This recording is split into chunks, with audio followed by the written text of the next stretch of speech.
Welcome, everybody. It's Wednesday. I'm in the basement. Joe's in the basement. Brian's in the basement. So there we go. Are you Welcome, in the everybody. basement, Brian? I'm in the basement. Okay. So welcome, everybody. Obviously, Alex is not here. Jay's not here. Sam's not here, which seems to be par for the course lately. Everybody's busy doing something. Jay will be taking an indefinite hiatus just because life is busy. So Joe is going to be our new Jay, and Alex and Sam are both. I think one's traveling, one's doing work stuff or something. So thank you, Brian, for joining us tonight. As always, it's fun. It's a pleasure. I'm just going to change our little ticker on here because that was last week's topic. Let's start off. Brian, you just got back from Italy. How was Italy? Well, it was fantastic. Have you been? I have never been. I've been to Switzerland and France and England, but not Italy. Yeah, it was my first time to Italy. I've been to France, Switzerland, Belgium, Netherlands, England, whatever. But first time in Italy, and I have to say it was pretty spectacular. It was hot though. In Rome, it was 38 degrees, so Woo!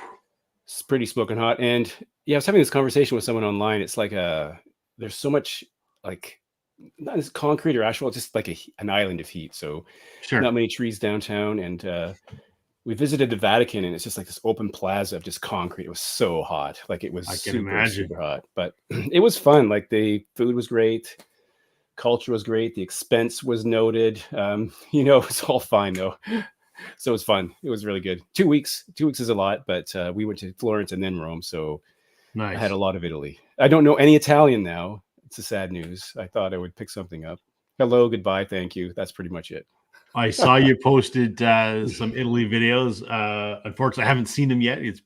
Life has been crazy busy, but I will catch up on them. So it'd be good to see how your travels were. I'd love to go to Italy. And the funny thing for me is I turn down trips to Italy very regularly because I work for an Italian company. We're headquartered in Milan. And my boss is always like, you should go to Italy. You should go to Italy. And I keep saying to my boss, if I'm going to go to Italy, I'm sure shit not going to go for work because all I'm going to do is the work stuff. I'm going to be at the plant. Yeah. I'm going to be at the office. I'm going to be babysitting you.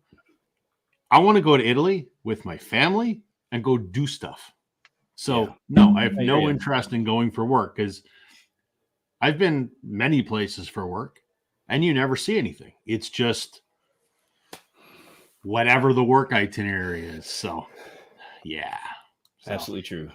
Let's see. We got a bunch of people watching already. Vagina, welcome, sir. Richard S. Daryl, Northern Vinyl Guy. How you doing, man? Let's see. Trevor's here. FVA is here. Welcome. Everyone, one and all. Matt's here from Prime Analog Records. What's he saying? You should never go to France or Italy outside of late April or May. Otherwise, it gets very, very hot and humid. I traveled to Italy for over 13 every year for 13 years for 2 months. Oh, yeah, because Matt's a photographer. Where's my video, Matt? I'm waiting on you, man. Yeah. So yeah, I've heard that too. I heard the era of the summer European vacation is actually closing. You can't really, July is going to be too hot soon. And so, yeah, definitely earlier in the year. I guess maybe that's why. So I mentioned I work for an Italian company and the mothership and the factory shuts down for the entire month of August. Like we're just completely closed. And apparently that's a common thing in Italy. Maybe that's because it's so bloody hot. Nobody wants to work. I don't know. But it was a good trip and you enjoyed it, but you're glad to be home and now you got a cold. Sure. Exactly. So I hope I don't cough, as I was saying earlier. Cough away. It's all good. Joe, the question I ask every time, how's the record store doing? Buongiorno. That's all I got. It's good. It's steady still. We're picking up steam. It's today. Yeah, today's the 10th, right? 2 months officially today. I've been working on it for longer than that, but doors open for 2 months, and it's good. It's surprising what people are after, and I think we've talked about this before. There are some standards. Not everybody, lots and lots of people are still looking for the same stuff. Fleetwood Mac rumors, that comes up all the time. 80s hair metal, Metallica, and lots of those things. But there is a wide variety of things that people are looking for. And that's great, because when you buy the big collections, like I did a couple of times, you get a wide variety of stuff. You get Fleetwood Mac rumors, and then you get a whole bunch of other stuff. Like this current one I bought has a bunch of the standard rock and roll, but it's also got a bunch of country. And when I talk about country, I mean like the Judds and Conway Twitty and Merle Haggard. And I think we talked about this last week a little bit, but there's some call for that. I don't know if that's a Saskatchewan thing because we're just a bunch of rednecks out here, but there is some call for it. Yeah, that looked like an agreeing nod, but that's fair. I'm comfortable with it. We've got Country Thunder going this weekend, and the headliner on Saturday night at Country Thunder is Nickelback. So there you go. We can't even get our Country Thunder right. I'm sorry about that. Yeah, I like Nickelback. We've talked about that too. I don't have a problem with Nickelback. I just realized tonight we got an all-Canadian panel here, gentlemen. Oh my God. We do so. But it's been good. Like I said, still processing a couple more thousand records, putting them all in, seeing what I think they're ish worth, and it's still a crapshoot. You make it up. You really do. I mean, yeah, there's Discogs, and yeah, that's what it sold for before, and that's what it sells for on a regular basis. You still make it up. And I drop a couple bucks off of everything, and away we go, because I've said it before, and I will continue to say it. I really do think that our pricing is great, and I would much rather have it in the hands of someone than sit around and make a couple extra $5 extra on it. I'd rather have someone enjoy it and have it at home. So, well, it's that old saying, right? What's better, a bird in the hand or two in the bush, right? Yeah, so yeah, exactly. It's better to have $5 now than maybe $7 later. Yeah, exactly. So, and then someone's got it that's going to enjoy it, or at least, and again, we got a whole bunch at like $5 and $7, but that way you can take it. You listen to it, you like it, you do, you don't, you pass it on, or you do something with it. So it's been good. It's been good. And then I'm going camping next week. I know you love camping. So why are you doing that? Because Nickelback is playing at the campground. So no, I'm just kidding. Jesus. Because that's what we do. Well, that's just the dumbest thing I've ever heard. I know. Hey, I'm going camping in August too. So oh my God. Yeah. You're one of them too, are you? Good Lord. The kids like it. I don't do outdoors at all for anything. If I didn't have to, I'm a bit surprised by that. You had two windows open. You showed me the one day, and the breeze blowing through. That is considered outdoors. The front door open and the patio door open with a baseball game on. That is outdoors for me. We're good with that. Yeah, well, I kind of agree with that. That is kind of outdoors. Yeah. That's outdoors. I'll give you that. But the actual outdoors, Rob, is not a bad place to hang out. Ooh, well, I will say, for me, the bathroom situation is the worst thing about camping. Even nice bathrooms are not that nice. There's always water on the floor. The counters are disgusting. It's gross. Like, let's be honest. Yeah. The showers are terrible. Yeah. Yeah. But I do it because they expect me to do it. The kids expect me to do it, so I have to do it. Well, I do it on purpose. I'm used to terrible bathrooms. I have an 8-year-old, and his bathroom looks like a tornado went through there. So. Thankfully, there's several other bathrooms in the house, but Speaking of hot, before we move on, speaking of hot, I saw the other day in Palm Springs, it was 52 degrees. And I was there last year in October, and it was 38, and it was insane at that point. And I'm a heat guy. I don't have a problem with it. But add get to 52, and there's no shade. There's nowhere to hide. Palm trees don't do shit. There is no shade from a palm tree. Yeah, that would be insane. I would be hard pressed. I would have been hard pressed, I think, to have been there at 52, but I probably would have done it anyway. But anyhow, I digress. The hottest I ever experienced was when I was in Vegas, and it was 47 degrees one day. And I was just, I thought that was just beyond whatever. In 3 weeks, I'm going to be down in Atlanta because Atlanta in August is wonderful. God. It's hot and humid, so it's just everything you could want and hope for. Yeah, if you ever get to meet my lovely wife, just ask her about the time I took her out to the Hoover Dam when it was 49 degrees out. Oh, I still pay for that one. when I was there when it was 47, I was at the Hoover Dam, and it was unbearably disgusting. Yeah. So. Anyway, that's my hot. There you go. Buster Poindexter, hot. There you go. We got a few folks saying things here, which I'm not purposely trying to ignore. So let's see what we're saying. Daryl says, I fortunately got to go to Rome and Athens with a group of high school students this past March. Oh, yeah, because Daryl's a high school teacher. That's right. That's cool. Great. We already got that. Let's see. Milan is the main place that Matt spent most of his time as a fashion photographer. It's a big, dirty city, and you definitely don't want to do tourist travel there. I don't know. My boss is from Milan, and he raves that it's just incredible, but my boss is insane. So, and my boss knows I think he's insane. I tell them that to his face, and he goes, "Yeah, I know." So it's all good. FEA says, depending on where you are in France, it's not that bad in the mountainous areas, though. When I went to France, I was 21. I think I was in university, and my girlfriend at the time, her dad lived in Switzerland, so we went there for a week, and we were in like where Switzerland is, and then the adjoining part of France, and there was some smaller mountains, I think, and it was wonderful. I loved it, and I would absolutely love to go back. August is what is known as Vacanza. Most of my friends go to Sardinia. That sounds practical. Matt, you sound like the world traveler. I guess you are, having flown all over the world photographing insanely hot women. So, Matt, where's my video? All of the EU seems to be closed in August. Lucky buggers. Why not? You didn't mention Dwight Yoakam, Joe. His daughter got him a box set the last record store day and gave it to me on Father's Day and made my day.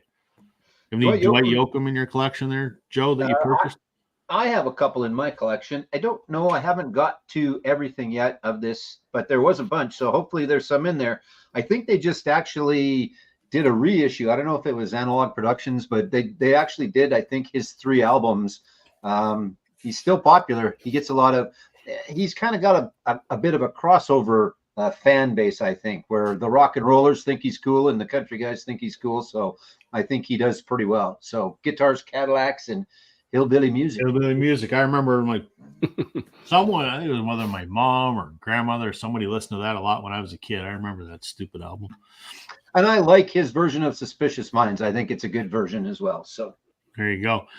When you buy those big collections, you ever any concern that there's going to be a whole lot of sort of dead weight there, a bunch of stuff you're going to have to blow out that isn't going to move? Because I guess you've got to be sort of mindful that you've got to make sure that inventory in the store is circulating, because if it's the same old stuff every time, people aren't going to come back. Yeah, and there is certainly, let's say this ends up being 2,000, and I never really counted it all, and I'm still going through it. But if I get 1,500 out of that, that's pretty good. And then those other 500 are going to be $1 a piece, $2 a piece, sure, something like that.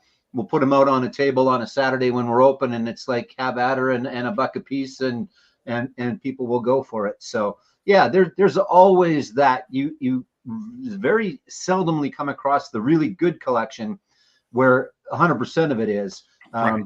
It happens, but you also have to pay up for that too, right? Sure.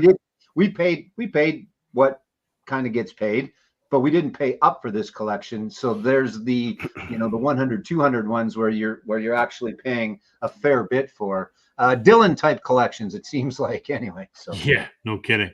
Yeah. Richard says, but it's a dry heat. Yeah, there's no such thing as dry heat. It's still just bloody hot. Yeah. Palm Springs is a desert for real. Never been.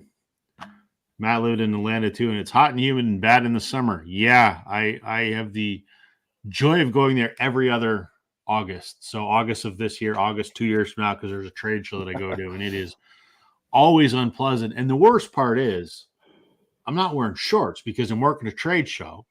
So you got to have on khakis or something and a golf shirt, and you're in the convention center, which is cold as balls. And then you come outside and it's hot as hell and your clothes are sticking. It's just a miserable friggin' experience, but what are you going to do? Yeah. So it's not a suit and tie then. You wear a golf shirt. Thank God, no. I'm not a suit and tie guy. I know that may shock everybody, but I'm not big on suits and ties. So thankfully our trade shows are golf shirt kind of trade shows. So if I went to the one in Milan, it's a shirt and tie thing. So Of course. So far, I keep ducking out on that one. So I've never really understood the whole tie thing. I mean, that's not a fair statement or a true statement. I understand it. I just don't get it. If I put a tie on, it really doesn't make me any better and or worse than, yes, I get dressing up a little bit, business casual, but a tie, I think a tie is actually when you're going out to look good with the tie. I think that's a nice accessory. I don't think it's necessarily a thing. And I have no idea why I started talking about this, but I had this conversation with a couple people. Oh, you got to have a tie on. No, you don't have to have a tie on. Who gives a rat's ass? But I mean, I guess if you're some high-powered executive, sure, whatever. I'm thankful. The industry that I'm in sales. And I remember when I started, there were a fair amount of people that would wear like a long sleeve collared button-up shirt and dress pants.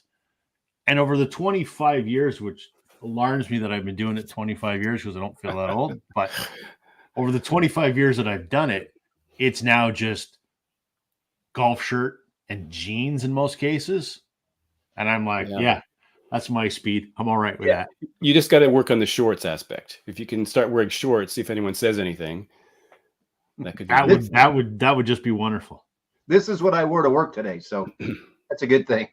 Can't beat that.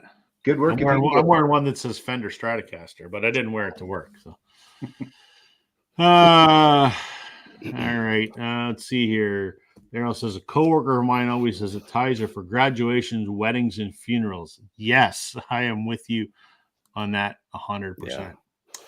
So, I figured tonight we would talk about sort of the proverbial desert island top 10, and that sort of being, if you're stranded on a desert island, what would be the 10 records you'd have to have? Not that you could, I guess, listen to them on a desert island because you probably don't have electricity or a stereo system, but the thought being, what are the 10 albums, that you can't live without? We did this like a year and a half ago when we started this live stream way back when it was just me and Glenn and Sam. So I know my list has changed since then, and obviously Glenn and Sam aren't here. We have Joe and Brian, and I have no idea what either of your, essentials list might be. So I thought, well, it makes kind of I hope a fun topic, maybe not, but we'll see where the wind takes us today. So I'm kind of curious. I'm sure Brian will have a lot of like 80s sort of new wavy stuff that I've never heard of before, but we'll see where it goes. So I'm excited by that. So Music Sanctuary, good evening. Welcome. Which one of you guys wants to go first? Brian, go ahead. All right. Well, I will say this is harder than I thought it would be. Right? It is hard. Yes. Yeah. I mean, like I started making a list and I soon had 40 albums on it, which is crazy because, and I was thinking like, maybe I thought about it too much because I was thinking, is it your 10 favorite records or is it 10 records you'd want to have on a desert island, or is it 10? I don't know. I found it a little confusing, but I put mine in. I guess it's whatever you want that question to mean, I suppose. Exactly. So I put mine in chronological order. So I'm going to start with the earliest pressing date. And this will surprise no one who's ever watched my channel because I chose the greatest Canadian album ever made is Songs of Leonard Cohen. And this is an original pressing, still in the shrink wrap, if you can believe it. Rip it off. Just leave it on. Rob, I have 3 copies of this, and I deliberately chose the one with the shrink wrap on just for you. Yeah. So mark my words, guys. If I ever get to the point that I actually set up a store that sells T-shirts, because people have asked me, can I get a Northern Revolutions T-shirt? Because I sometimes wear one. I'm going to get one that just says grip it and rip it. And that's going to be a reference. Just take that shrink wrap, right? Grip it and rip it. I promise everyone, if I ever do it, that will be the first shirt. Grip it and rip it. All right. That sounds good. Not that that's ever going to happen, but who the hell wants to buy a stupid T-shirt? But anyway. All right. As I was saying, that's okay. It's okay. Leonard Cohen, debut record from 1967 when he was 32 years old, if you can believe it. So kind of old because he had a career as a poet and a novelist before this. But to me, this is his best record. And this is the nice back cover here. And, this has a bunch of songs that you'd find on any Leonard Cohen best of, like Suzanne, Sisters of Mercy, That's No Way to Say Goodbye. But equally, there are some of my favorite tracks right here. Some of these deep tracks, like One of Us Could Not Be Wrong, Stories of the Street, maybe tracks that people don't know. But I think this is, as I say, the best the best Canadian record of all time. I'm gonna go right on a limb and say that, because I think it's I don't know. I think it's kind of like an essential record for anyone's collection. I think if you have one Leonard Cohen album, this is the one you should have. It's got, it's an interesting, his voice is kind of uneven. If you know Leonard Cohen, he doesn't have the strongest singing voice. And later years it was very low because of what he said, smoking 10,000 cigarettes. But he's a bit unsure of himself when he sings. I think you can still hear that because he was very new to it. And but I think the songs are very well produced, and the lyrics, of course, are unassailable. Leonard Cohen, despite even some of the albums where he's not that great in terms of production, the lyrics are always fantastic. So this one is a must-have, and I think it would be a Desert Island Disc and one of my favorite records. Would it surprise you? Because I'm the guy, I call myself the self-proclaimed ambassador of Canadian music. I do not own that album. Well, that's a shame. In fact, I have 3 copies of this vinyl, and I have 2 CDs. I have the later release with the bonus track, but you should have it. I mean, I should have it. And you know what? The next time I find it, I will grab it. The only Cohen album I have is the blue and white one that has Closing Time on it. Future. Oh, the Future. The Future. Yeah. Which I love. I think it's a great album. I really enjoy it. Yeah, I agree. I know that, I've heard most of that album that you've shown there. I just one of those that I've just never picked up. I don't know that I've ever even seen it in the wild, it's hard to find. The original is hard to find now, probably, and I believe it was repressed, of course, but must have been. That might be hard to find too. I'm not sure. Okay. I never see them either. So okay, I'll keep an eye out for it. Maybe I'll stumble across one. Absolutely, that is a good pick. I won't argue with that. He is. I mean, if there was a Mount Rushmore of Canadian singer-songwriters, he's up there, right? I think. I mean, he is the songwriter's songwriter. I think. Yeah, absolutely. Inducted into the Canadian Songwriters Hall of Fame. Yeah, absolutely. Yep, the man's a legend. Joe, what do you got? You asked me to do this on Monday. I came down to the basement. I pulled 10. Then that changed since Monday, and it changed when I got home from work a little bit, and it could probably change again. But this is the 10 I'm going with.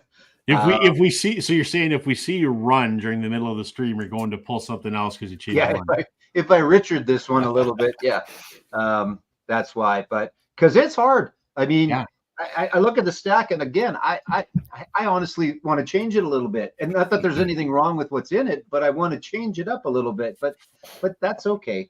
And I kind of mixed it up. There's a little bit of everything as far as genre too, so I kind of took that into consideration as well. So with that said, we're going to start off with one of my favorite new Canadian bands, and that is the Glorious Sons. And this, of course, is Young, Beautiful, and Fools. This is their second album. Well, third, they might have had a little bit of an EP, but second album, Sawed Off Shotgun. It's just so good. And part of it for me is I've had a chance to see them live a number of times as well. So in my mind, I'm thinking that if I get to listen to it, that will be my watching it in my mind on the desert island as well. Again, we won't have anything to play these albums on, but still, that's okay. Maybe Crosley needs to make a floating record for all those times when you're deserted on a desert, a battery operated with a little solar panel charging record. Anyway, little coconut speakers. Yeah, exactly. Little Gilligan's Island, get the professor going. But yeah, they're just good. For those that don't know, and I think I've talked about it, and I think everybody here has seen them or seen me talk about them before. Just good, great young Canadian band out of Kingston, Ontario. I think there's something in the water in Kingston. I'm not sure. There must be. Them, the Hip, and the Headstones. That's a pretty good trio of Canadian bands. But and Bryan Adams. Yeah, that's right. I know you're not a Bryan Adams fan, but it's hard to argue with the man's commercial success. No, I know. Mm-hmm. No, I don't argue with that. There you go. I know we argued about this last week, so yes, we did, and we can argue about it as many times as you like. It's your show, man. Whatever you like. Yeah, just good stuff. Great songwriting. Different songwriting, but good songwriting. It depends if that's the kind of songwriting now that I've said that 4 times in a row, that you're looking for. It's not Leonard Cohen songwriting, but I still think it's pretty darn good. Yeah, so there's my number one. Good Canadian kids out of Kingston, the Glorious Sons. So it's funny. I was, as I mentioned, I'm in sales, and I work for a manufacturer, and often we travel with sales reps from our distributors, and that's exactly what I was doing today.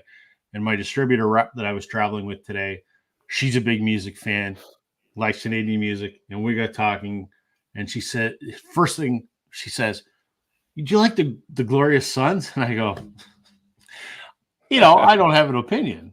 However, I said, my buddy Joe on YouTube, I know a guy, one of his favorites, and I said to her, I said, I bet he's going to show it tonight in our live stream. So there you go. Yeah, there you go. You have it off. Yep. There you go. All right. I'm going to. So the way I approach this is I said, okay, what are 10 albums that I absolutely can't live without, or what are 10 albums that I can't fathom not listening to ever again, was kind of how I approached this. Mm-hmm. So I kind of ranked these from 10 down to 1. So the last one I'm going to show is the one that is the most important of all of them. And some of these no one's going to have heard of, and I'm sorry, but that's what it is. So it's your list and your island, man. I'm driving this boat out to the island, so right. Number 10, Luke Doucette and the White Falcon. Blood's Too Rich. Have you heard of this, Brian? Have you mentioned this guy before? Maybe. He's one half of Whitehorse. So yeah, okay, Whitehorse. Whitehorse all the time. Yeah. So Luke Doucette's a guitar player. He's Sarah McLachlan's guitar player and has been for 20 years. And his wife, who's the other half of Whitehorse, his band, she is Sarah McLachlan's bass player and has been for 20 years, Melissa McClellan. He had a solo career, and he put this album out in 2008. It was about his 4th album. And Luke is I think he's one of the best guitar players in Canada. It's called Luke Doucette and the White Falcon because he plays a Gretsch White Falcon. That is his signature guitar. And he has a very distinct, you can tell when it's Luke Doucette playing a White Falcon. So this is just a great straight up rock record from 2008. There's a song, the album's called Blood's Too Rich, but there's a couple awesome songs in here. Beacon on the Southpaw, First Day in the New Hometown. I think both of those were the singles, but this is just an awesome Canadian rock record by a guy who I've loved everything that he's put out. And this is his best album, and it's just great guitar rock. So very cool. Awesome. There you go. Listen to that. What are we saying in the comments here? Music Sanctuary says he saw Cohen at Rock am Ring Festival at the Nuremberg F1 track in Germany in '93. It was really great, having never seen him before. Cool. That's a long way to go to see Leonard Cohen. Just had a buddy that actually went to that festival 2-3 weeks ago, whenever it was. He said, unbelievable. I haven't had a chance to have a full debrief from him yet, but great place to have a festival. Plus, German beer. So what more could you ask for, I guess? I would have really liked to have gone to Nuremberg to see an F1 race, being a big F1 fan. But yes, yeah. It is what it is. FBA says, I live in Montreal and I don't own a single copy of any Leonard Cohen records. Yes, shame on you, FBA. That's really awful. I have to say. That's a crime. Oof. You have to fix that. Yes, you do. Agreed. What you need to do, FBA, is you need to go find one. Then you need to go to that. There's a building in Montreal that has a big mural of Cohen on it, right? So you need to go buy a Cohen record, and you need to go to that building, stand there with the record, take a picture of it, and then show us all. That will redeem you in our eyes. That's right. Yeah, why not? Round 2. Brian. All right. So I'm sticking with 1967. First record from 67. And I'm choosing sorry, with this cold. Velvet Underground and Nico.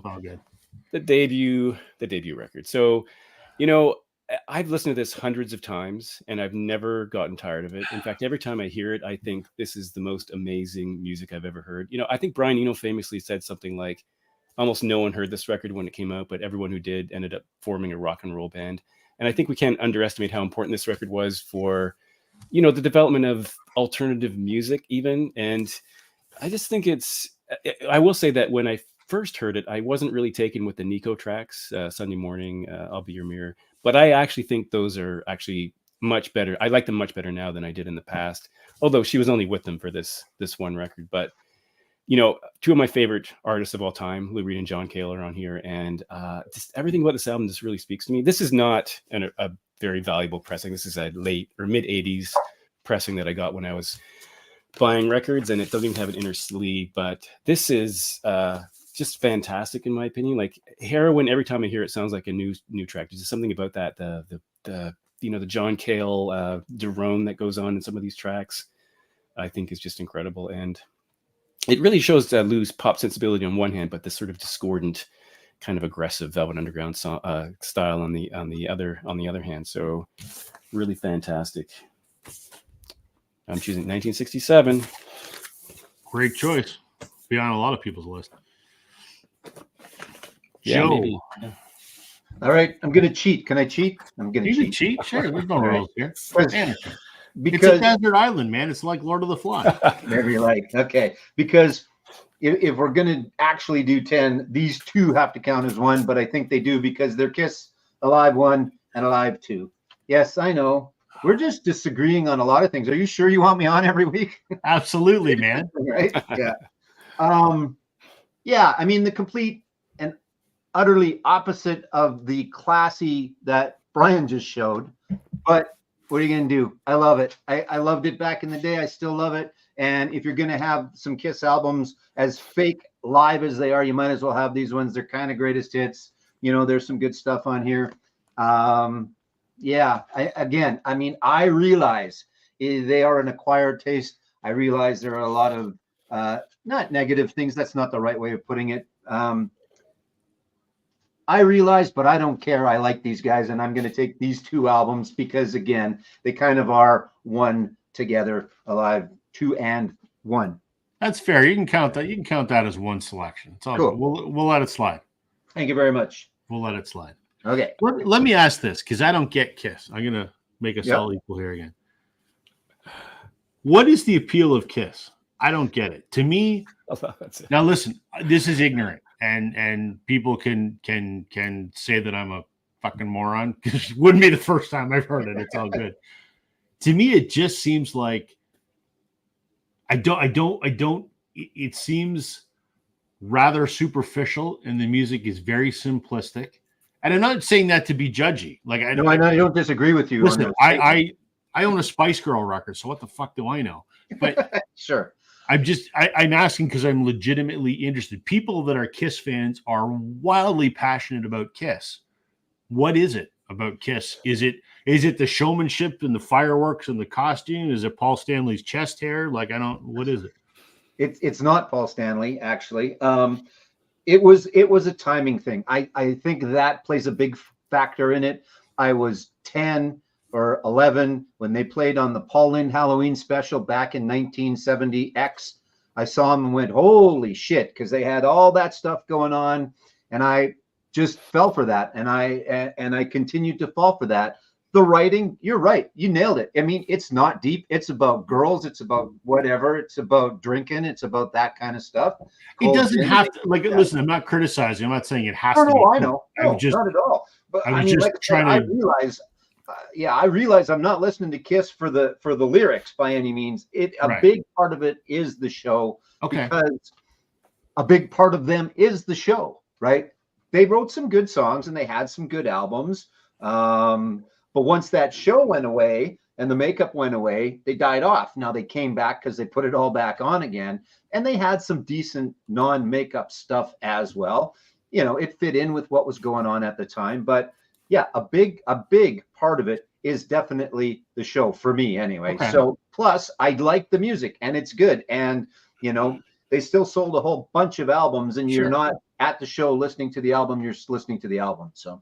Fair enough. I wasn't asking to be a snob or an elitist or a prick or whatever. I was genuinely like, I hope I'm missing something, because if I'm missing something, and I figure out, and then maybe I fall in love with that. That would be friggin' fantastic. I just could never understand what the appeal was. So, did you ever I see like them them. live? Did you see them live, or did you not go because you didn't care to? Like that was part of it, right? Again, it's a big part of it was the live show. So. Yeah. I really liked them when I was a kid. And I think part of it was the whole mystery about what they really look like. And that sort of gimmick of the makeup, I don't think would work today. Yeah. But it seemed to work then because it was hard to take photographs of people. I remember seeing a photograph of from Studio 54 of Paul Stanley. He was trying to cover his face, but someone got a photo of him. And it was like, wow, they got a photo of Paul Stanley without his makeup on.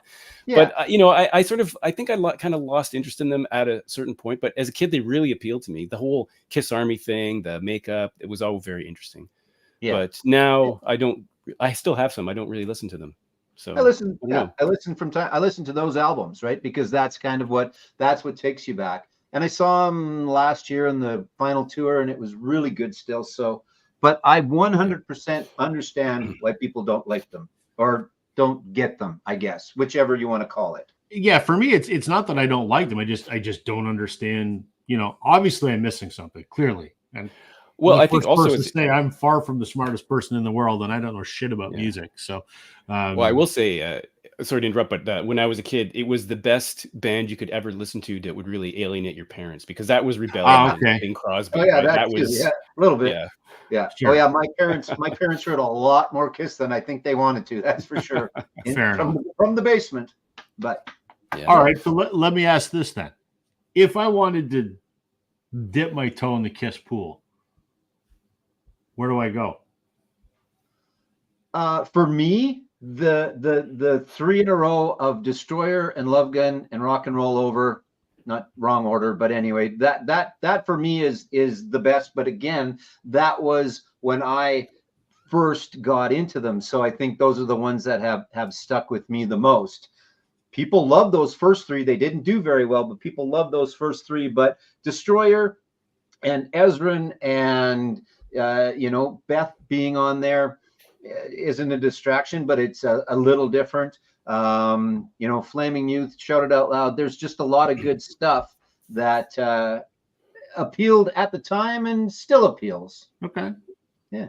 Well, it's fair. When I get some time, shit in one hand and wish in the other, maybe I'll give one or two of those a listen online and see if I can figure out what I'm missing, because I'm absolutely open to. I hope I'm missing something, and I go, holy shit! Now I get why everybody loves this. I hope that's the case.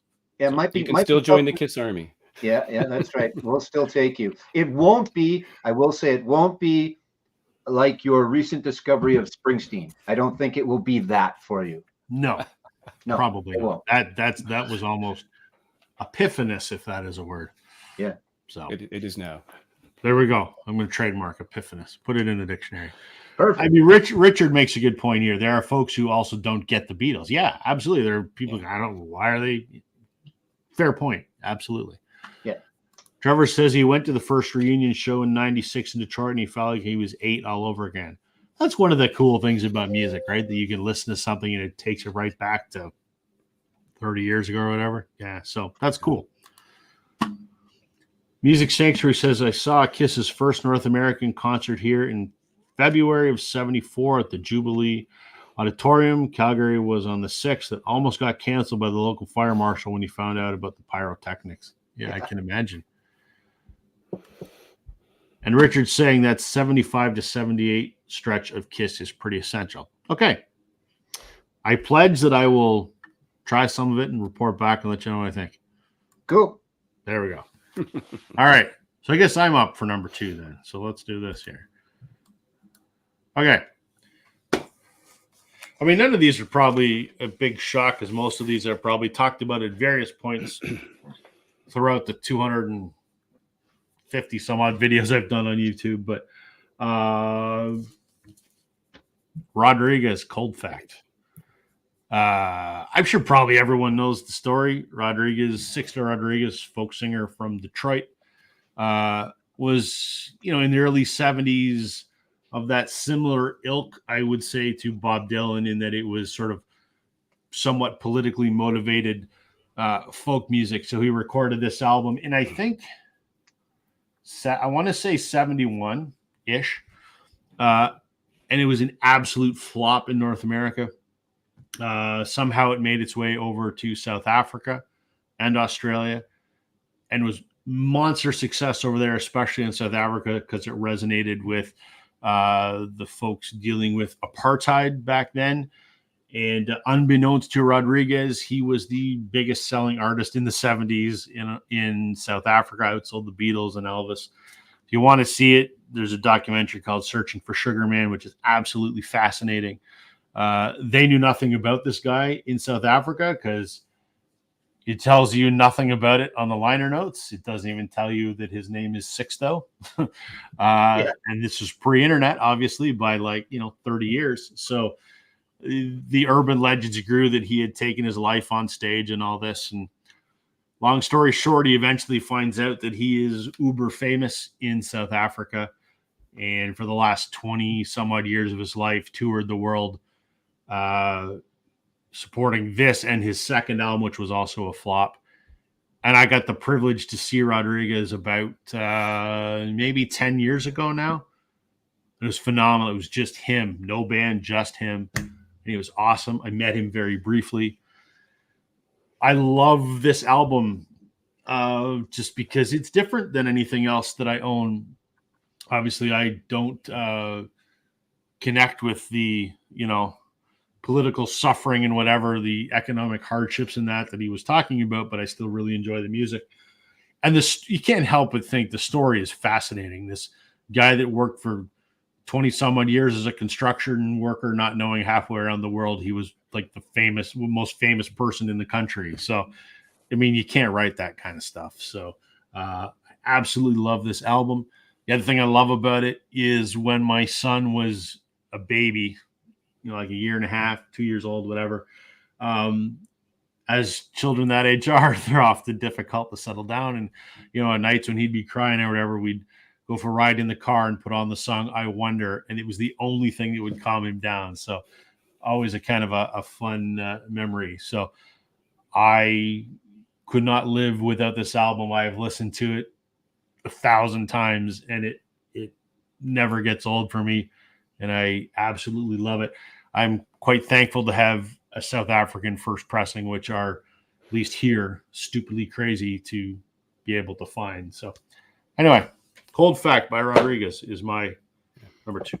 Number 9, I guess, because we started at 10 and worked down. So I have to say, I've never heard that record, and it's something I keep thinking about. So you should. You should. Yeah. It's I think, let me make myself a little smaller.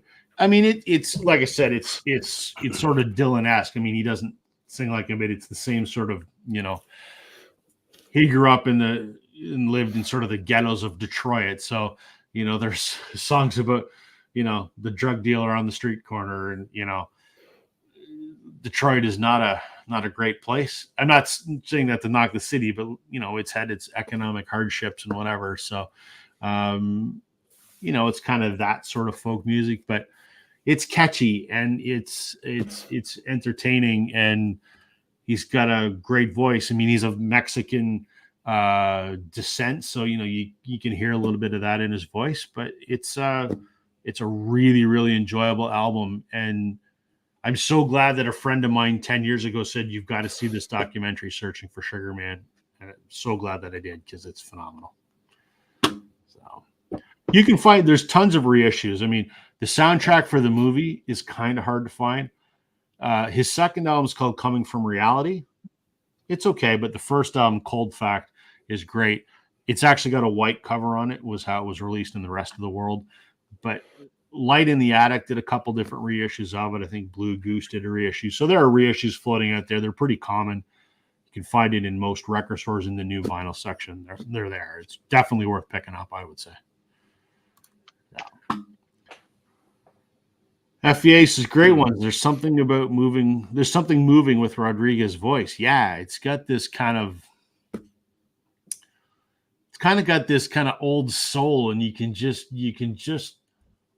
connect with the emotion the man's got, even if you don't haven't experienced that yourself. And that probably doesn't make a lot of sense, but yeah, that kind of hits a nail on the head. That's why I like it. So. Comment section's quiet tonight. We must be thoroughly entertaining that they're absolutely enraptured and want to. Yeah, that's it. Want to know what that could be the rest answer is, or I'm losing my talent as a host. That's assuming I had any to begin with. So, Brian, you want to go again? Number 3 or number 7, depending on how you're counting it down.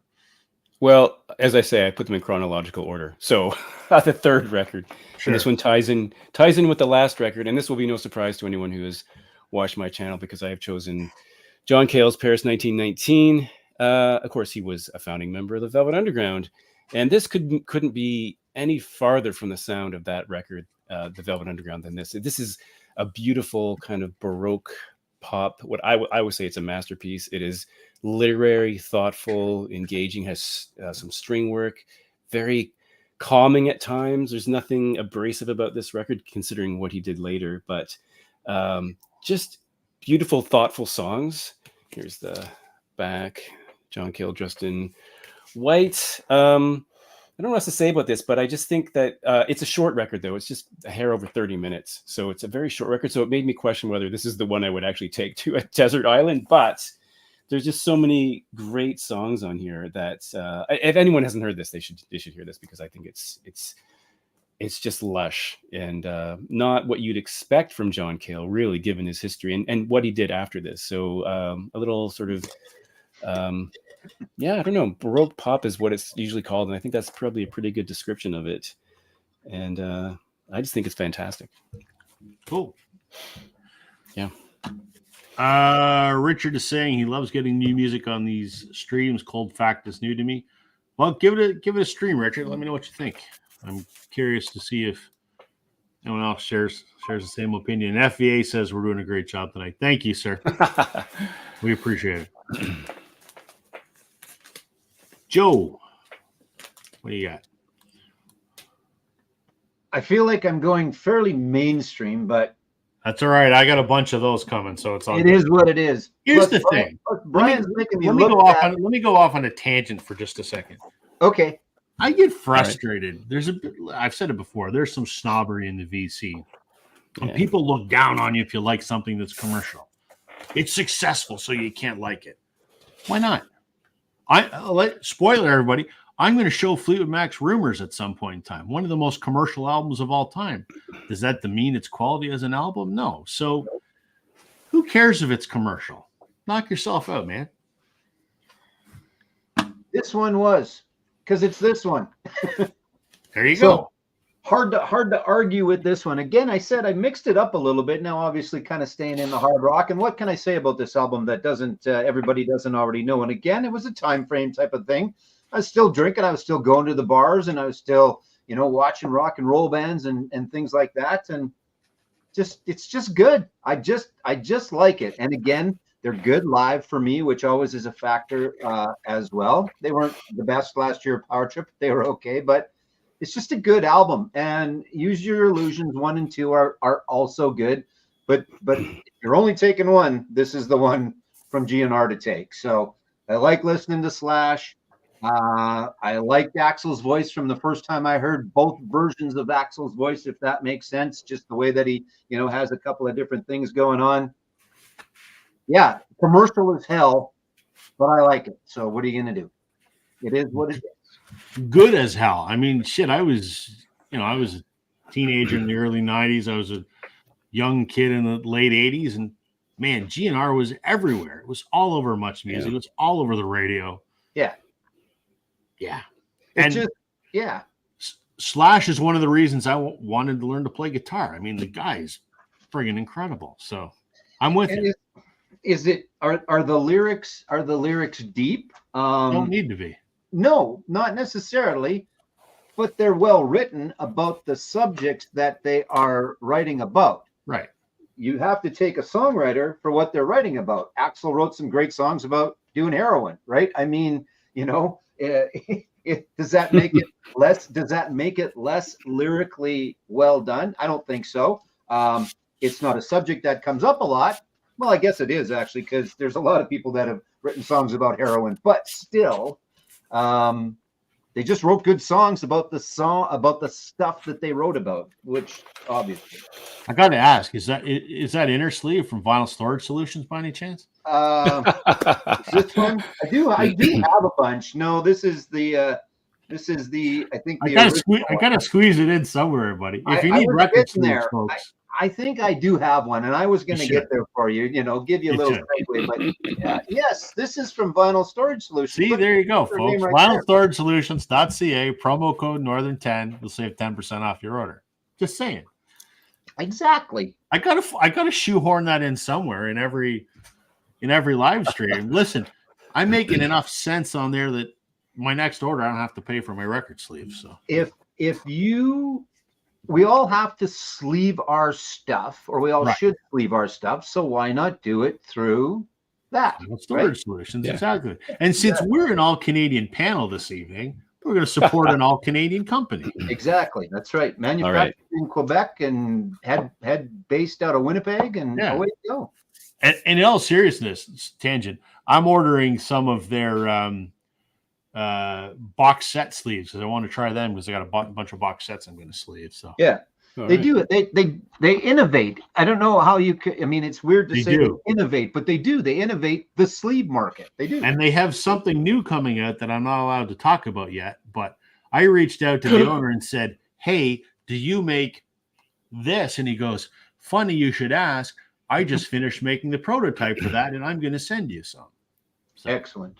I can't say if anyone doubted that Rob is in sales, they know it now. That's what right. See, yeah. Someone's got these records got to get paid for somehow, So exactly. Let's see. Trevor's saying, seeing GNR open. Oh, GNR opening for Aerosmith. That would have been insane. I would have loved that. Yeah.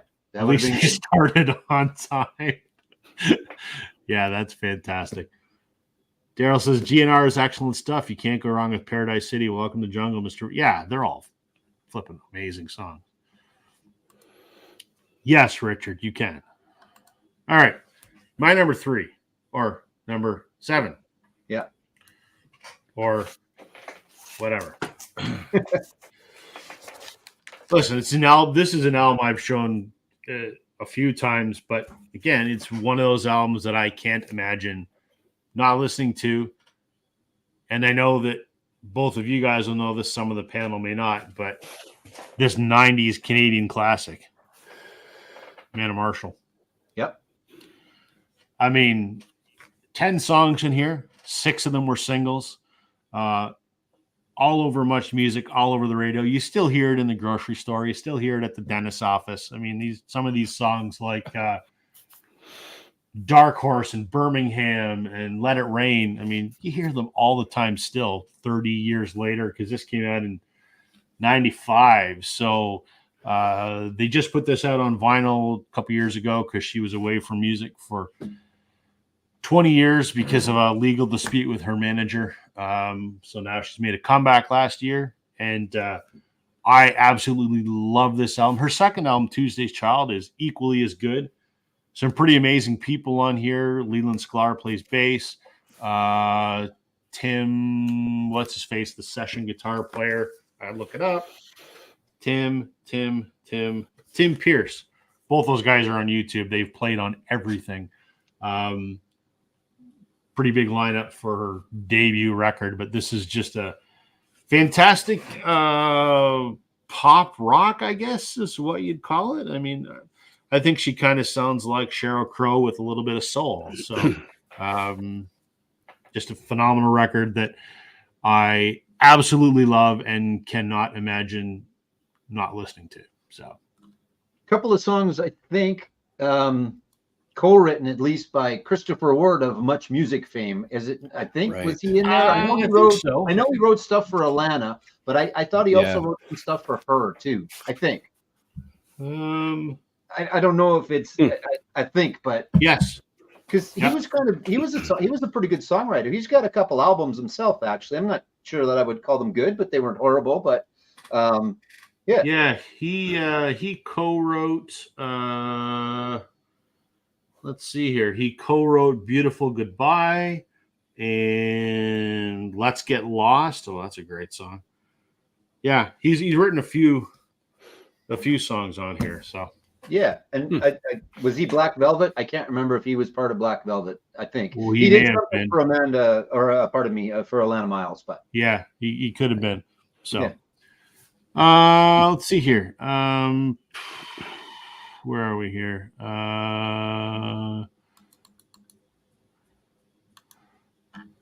My guess is vinyl storage solution sleeves will fill that Calac shelves. Yeah. Daryl says Amanda Marshall is a near perfect album. I think you and I are two champions of this album. Yes, it is so damn good.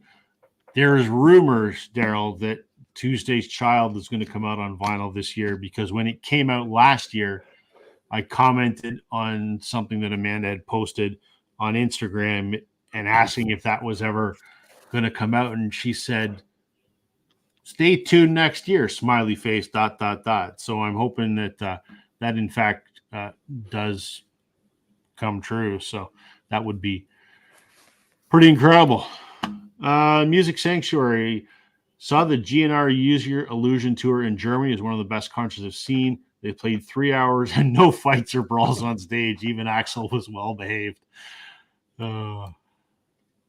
The first time I saw them was that tour, and the only Axl moment was they started to do You Could Be Mine, and his mic cut out, and he just fucking threw it halfway across the arena, grabbed a new one, they started the song over, and away they went. That was the only Axl type moment that time. At least he started it again. So he did. Yeah, he started again. And that's one of my favorites too. I like that one. So.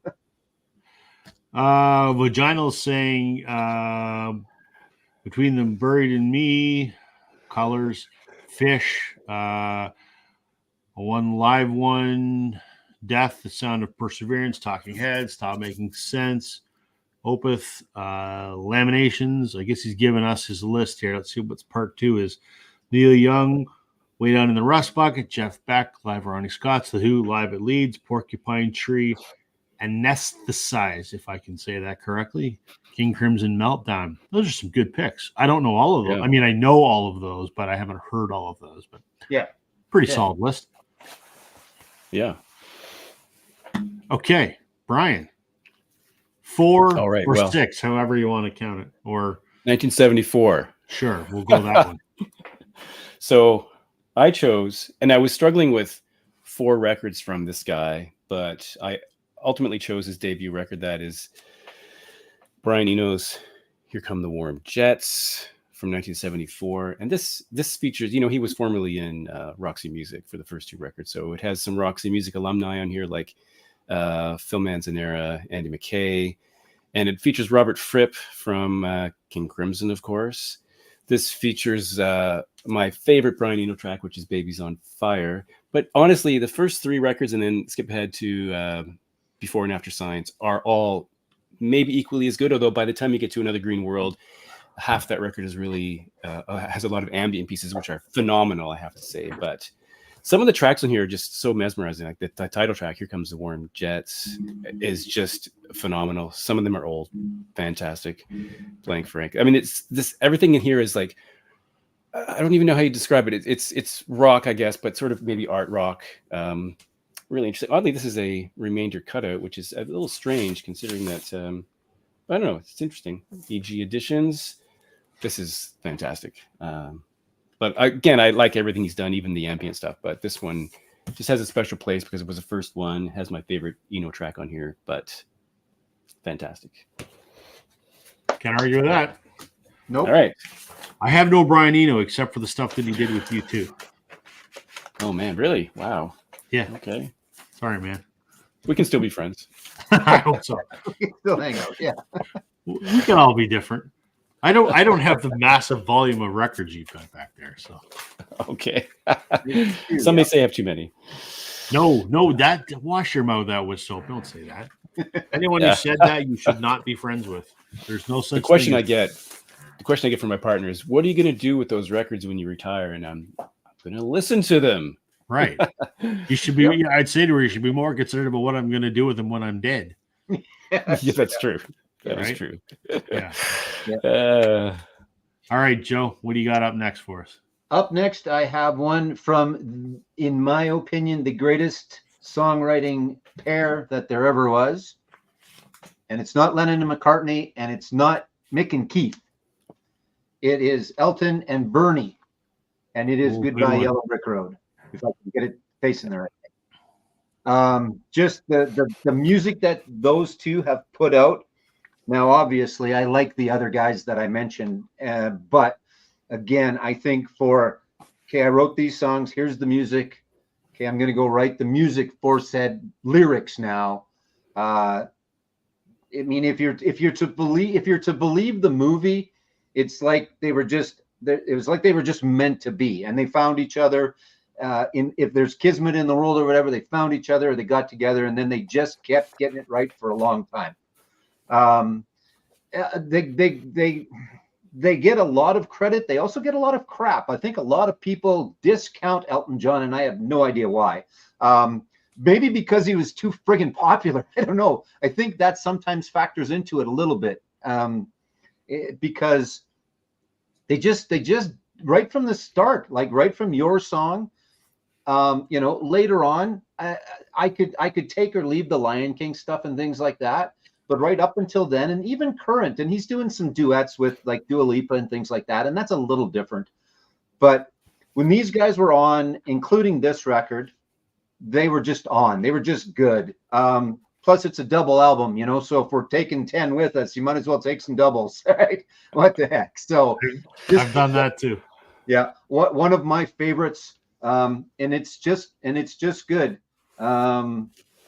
I don't need to say anything about this album. We all know this album. We all know. The artwork's fantastic. So again, as I sit there on my desert island, I can look at the fantastic album cover and the fantastic artwork, and yeah, there you go. Elton John's Goodbye Yellow Brick Road. That is number what are we, 6, I think? Whatever. I'm betting we all own it. I own it. Do you have that one, Brian? I do, yeah. There we go. We all have it. So yeah. So we don't need to take it because you're bringing it. There you go. Now, do you own it because you should or because you wanted to? Does that make sense? I think there's some albums. I know there's some albums I'm not a big fan of, but I come across them and I've got them because in my mind, oh my God, I've got to have that album. There's not many of those, but there are a few. So for me, it was, I knew some of the songs on it and they're amazing songs. And I have the utmost respect for Elton John. And I was at a record show and I saw it and it was reasonably priced. And I went, you know what? I should own that because the stuff that I know, I really like. So I'm sure I'm probably going to like the rest of it. And of course I do. It's phenomenal. Yeah. Yeah. No, that's a fair answer. That's good.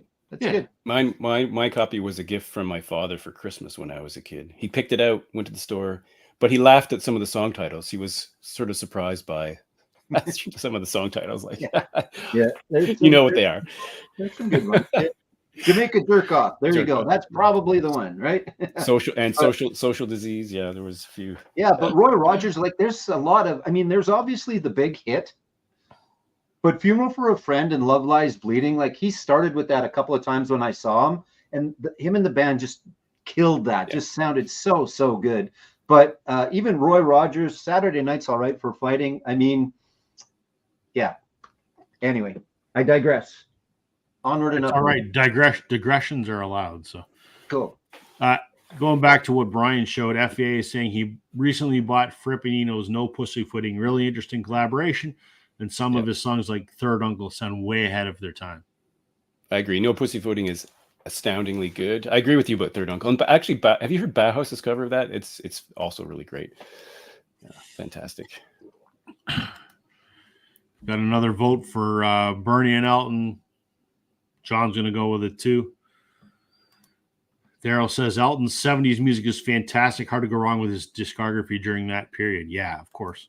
Yeah. I found Goodbye Yellow Brick Road super disc pressing at a local shop and it sounds phenomenal.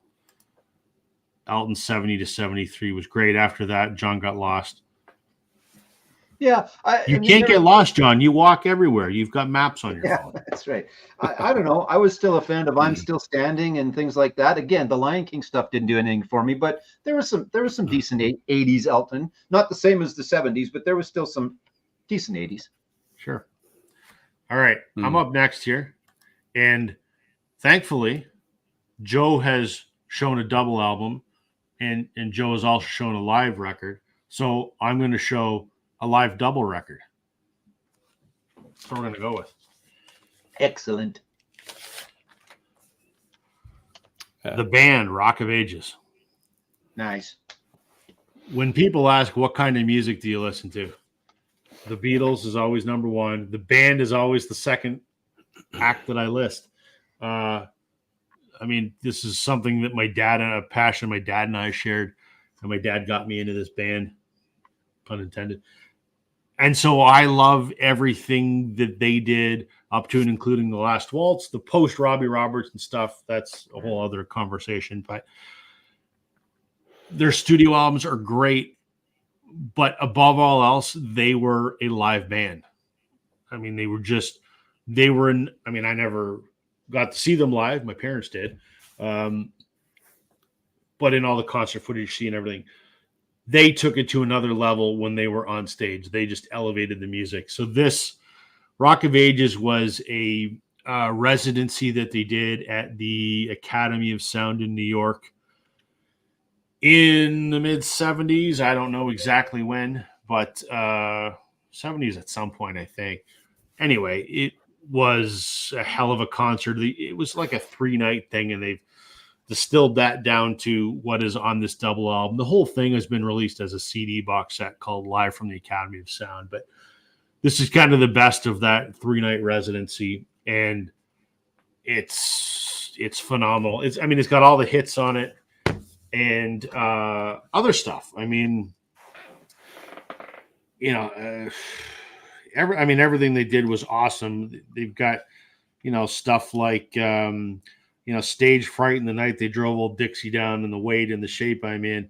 But then they do other stuff like, Caledonia Mission and Chest Fever and Genetic Method and, some of the more jammy kind of stuff. It's just one of the most incredible. I mean, I think The Last Waltz is a better live album, but that has a whole bunch of guests in it. And I'm thinking on my desert island, I just want the band as the band, not with all of their famous friends. So I'm going with this because it's phenomenal. Plus, that copy must sound insanely great as well. Well, I mean, I'm not an audiophile, but yeah, I mean, it sounds good. That's a MoFi. I don't have a lot of MoFis because I'm not an audiophile, and a lot of times I don't think I can tell the difference. But I have an original as well. But at one point, I want to say maybe 15 years ago, they put out 4 or 5 of the band's albums on MoFis, and at the time they were like $40. I'm like, well, why not? And now they're 100, 150. So I just bought them because I'm like, well, conceivably, because they're MoFi, they should sound better. I'm glad I bought them at the right time for the right price. So cool. Rob, do you play that one or do you play your other copy? Which one do you go? I play this one just because my original is got a little bit of wear on it, where it's been well loved.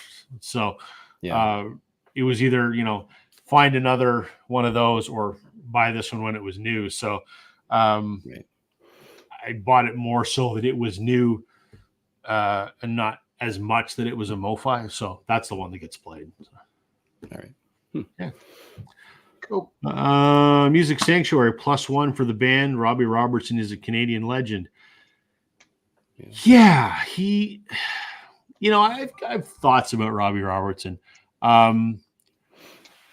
Yes, he's a Canadian legend. Yes, he's wickedly talented. But it's funny because for many, many years he couldn't give a flying fart about the band, and he tried very hard to distance himself from that, thought he was bigger than that and wanted nothing to do with them. And then it was only after Levon died, it seemed that Robbie sort of warmed up to the band and sort of realized that he could maybe be the guardian of that legacy, and realized that there was fair amount of money to be made being the steward of, you know, the memory of that band. So I think he takes a few liberties in the We Were Brothers and paints himself in maybe a little better light than he actually did. But I mean, that's all speculation. I don't know. Obviously, I don't know them personally. I know someone that does, but some say he was an asshole. Some say he wasn't. I don't know. All I care at the end of the day is he made some great music. So from a pure craftsman standpoint, I mean, he's a legend. He made some awesome stuff. So that's all I got to get off my soapbox now. Music Sanctuary is agreeing with me. So there you go. All right. Brian.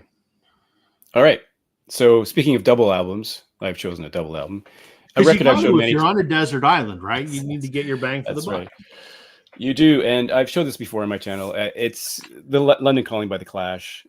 Everything about this album is phenomenal. I mean, I actually heard The Clash before this record, and of course, it's more of a punk style. When this came out, I was kind of stunned because they went in multiple musical directions. You know, there's a bit of reggae on here. It's really sophisticated compared to the early stuff. It seems like they really matured.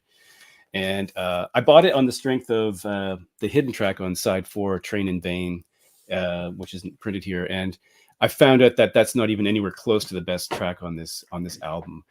And it came out in December. This is 1979. I should have said that. It came out in December. So in Canada, we didn't get it till, I don't think we got it till January 1980. So it's really a 79 record. But yeah, this is my favorite Clash record. This is probably, if I were to ever rank my favorite records, this would be in the top 5 of records of all time. And I love the cover, you know, the throwback to Elvis, but this out of focus photo that they didn't really love. But I think it just says The Clash without actually saying The Clash. I think it's amazing and phenomenal. I think this is, and there's no weak track on this record. You know, some double albums lag a bit, but this, from start to finish, there's no weak tracks. It's all actually brilliant, I think. So that's a must-have for my trip to the desert island.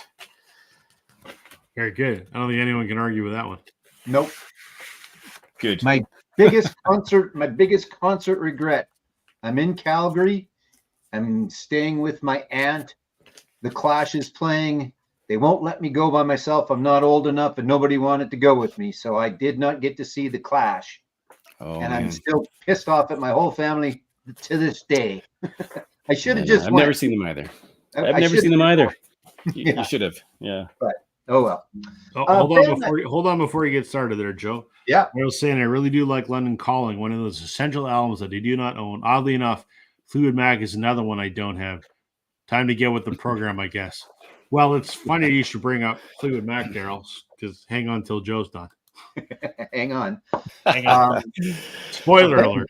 Yeah, a band I have seen numerous times, and I think I showed this one last week, but I'm going to show it again because it belongs on the island with me, and it is As Far as Siam by Red Rider. If I had to pick one, this is my favorite. But that whole stretch right from the start till current, there is no bad Tom Cochrane, Red Rider, whatever iteration you want to call it. There is no bad album by these guys. With you. Yeah, it's solid. The whole thing on here, and the deep cuts, like Cowboys in Hong Kong. I just love that song. It kicks in, and it's just one of those. I wouldn't call that a deep cut. That was a radio hit in Canada. Yeah, it was. It wasn't as much as it wasn't as much as some of the others, I guess. True. But yeah, it did get some play. But Only Game in Town, yeah. I mean, Lunatic Fringe, obviously the big one. And again, I think there's some folks here that were here last week and are maybe getting tired of me talking about this album. But I just love this album. Tom Cochrane, again, pretty darn good songwriter. A big fan of Leonard, right? I think even did a couple of his songs.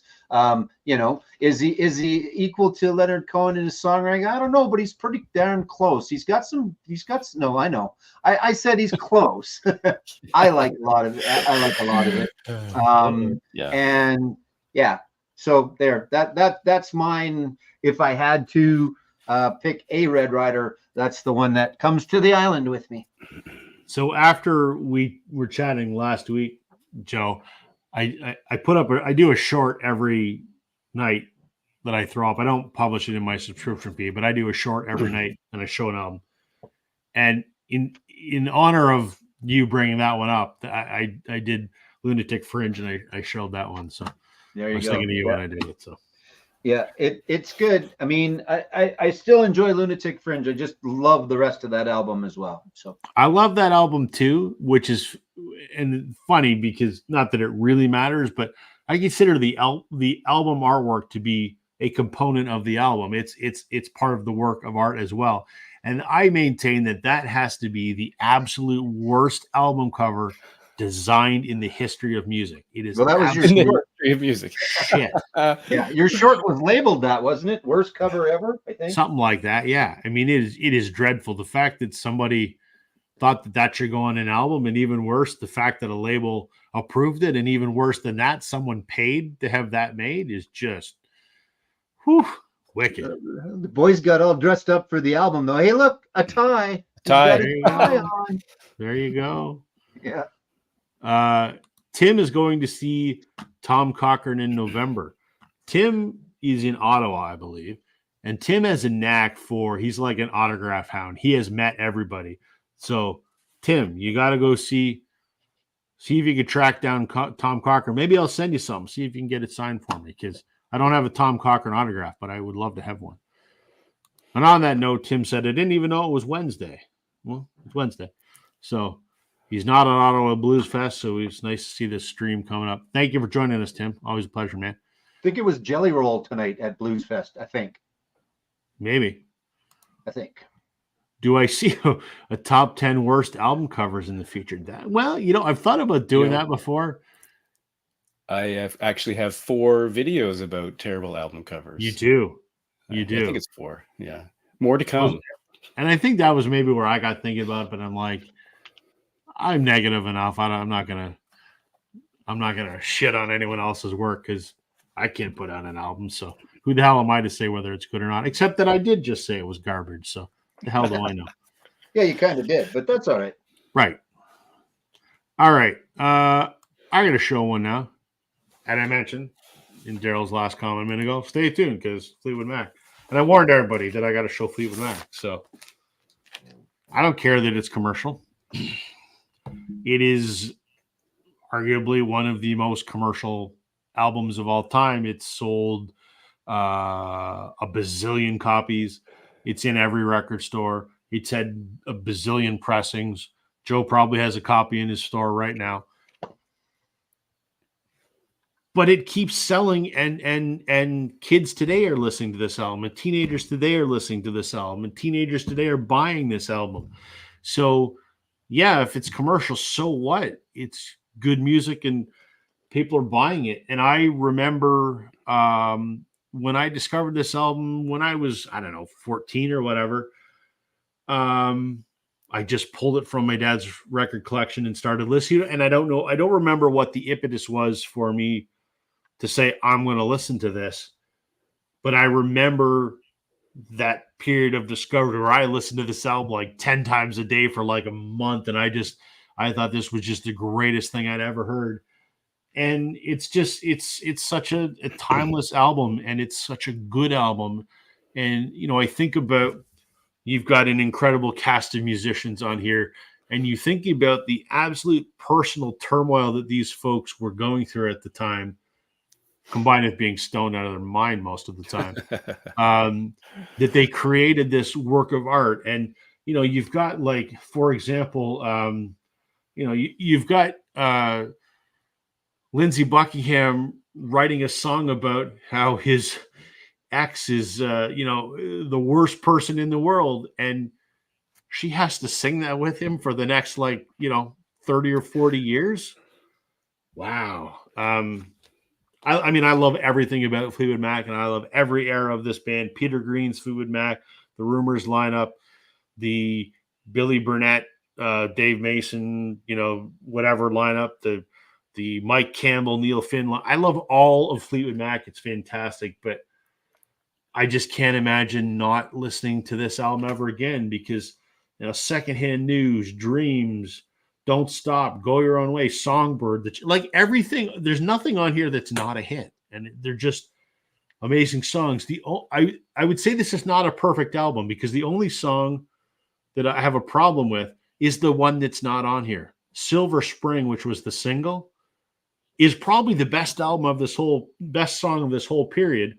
And it was the single, and it really should have been on the album. It is a barn burner, that one. So yeah, it's funny. A couple years ago, I put that album on when my older kids were here, 17 and 21 at the time, and they knew all the words. And I was wondering, how did you guys know all the words to this album? I had no idea they were listening to it. When you think, back in the pandemic when that dude, I mean, I don't do the TikTok thing. I don't understand. I mean, I think it's stupid. But that guy on his skateboard with the ocean spray and then Fleetwood Mac, they started doing it. And then because of the popularity on TikTok and the band embracing that, the album re-entered the charts. You just go, it's phenomenal for an album that is 40 years old, 45 years old. It's incredible, I think. I think The Chain is probably, I say this again because I can never, I'm already making a new list of things I need to take to the island on conversations being had on the side. But The Chain is in my top 10 songs ever. The song The Chain is just fantastic. So what's interesting, I agree, by the way, there's the alternate Rumors, which was a Records Today release, and I have that. And the version of the chain that is on there is so different from what ended up on the album. It is a slow acoustic ballad. It's only the chorus that is the same. Everything else is completely different. I like both of them, by the way, but it's incredible to hear where that one started and what it became. Just wildly different. Excellent. Where are we here? Let me falling behind in my comment duties. So right about here, I think. Rumors is a classic. Sure.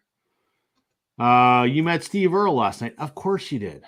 Yeah. Yes. We'll get in touch with you, Tim. I'll send you a Tom Cochran record to see if you can get it signed for me. It's sold a gazillion for a reason. Great song, perfectly recorded. Yes. If Jason was here, he'd be talking about the Kevin Gray remaster 45 RPM press, which I have, by the way, and it does sound incredible. Oop, I missed this one. I bought the Rumors cassette, and our school bus driver played it continuously. Yeah, that's a good thing to listen to on the way to school. I'd be all for that. Needs more Bob Welch, though. Welch. I mean, yeah. I mean, who can argue with that?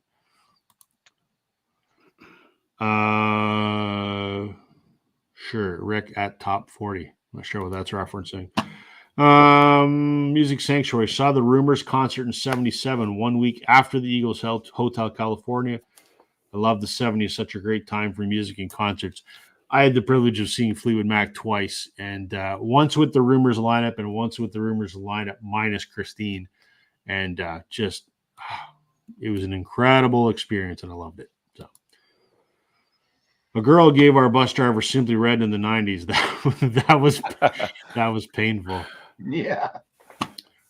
As I'm reading off those Rumor songs, you can just play each one of them in your head. Yeah, isn't that the mark of a great album? You hear the song title and it just starts playing in your head. Yeah.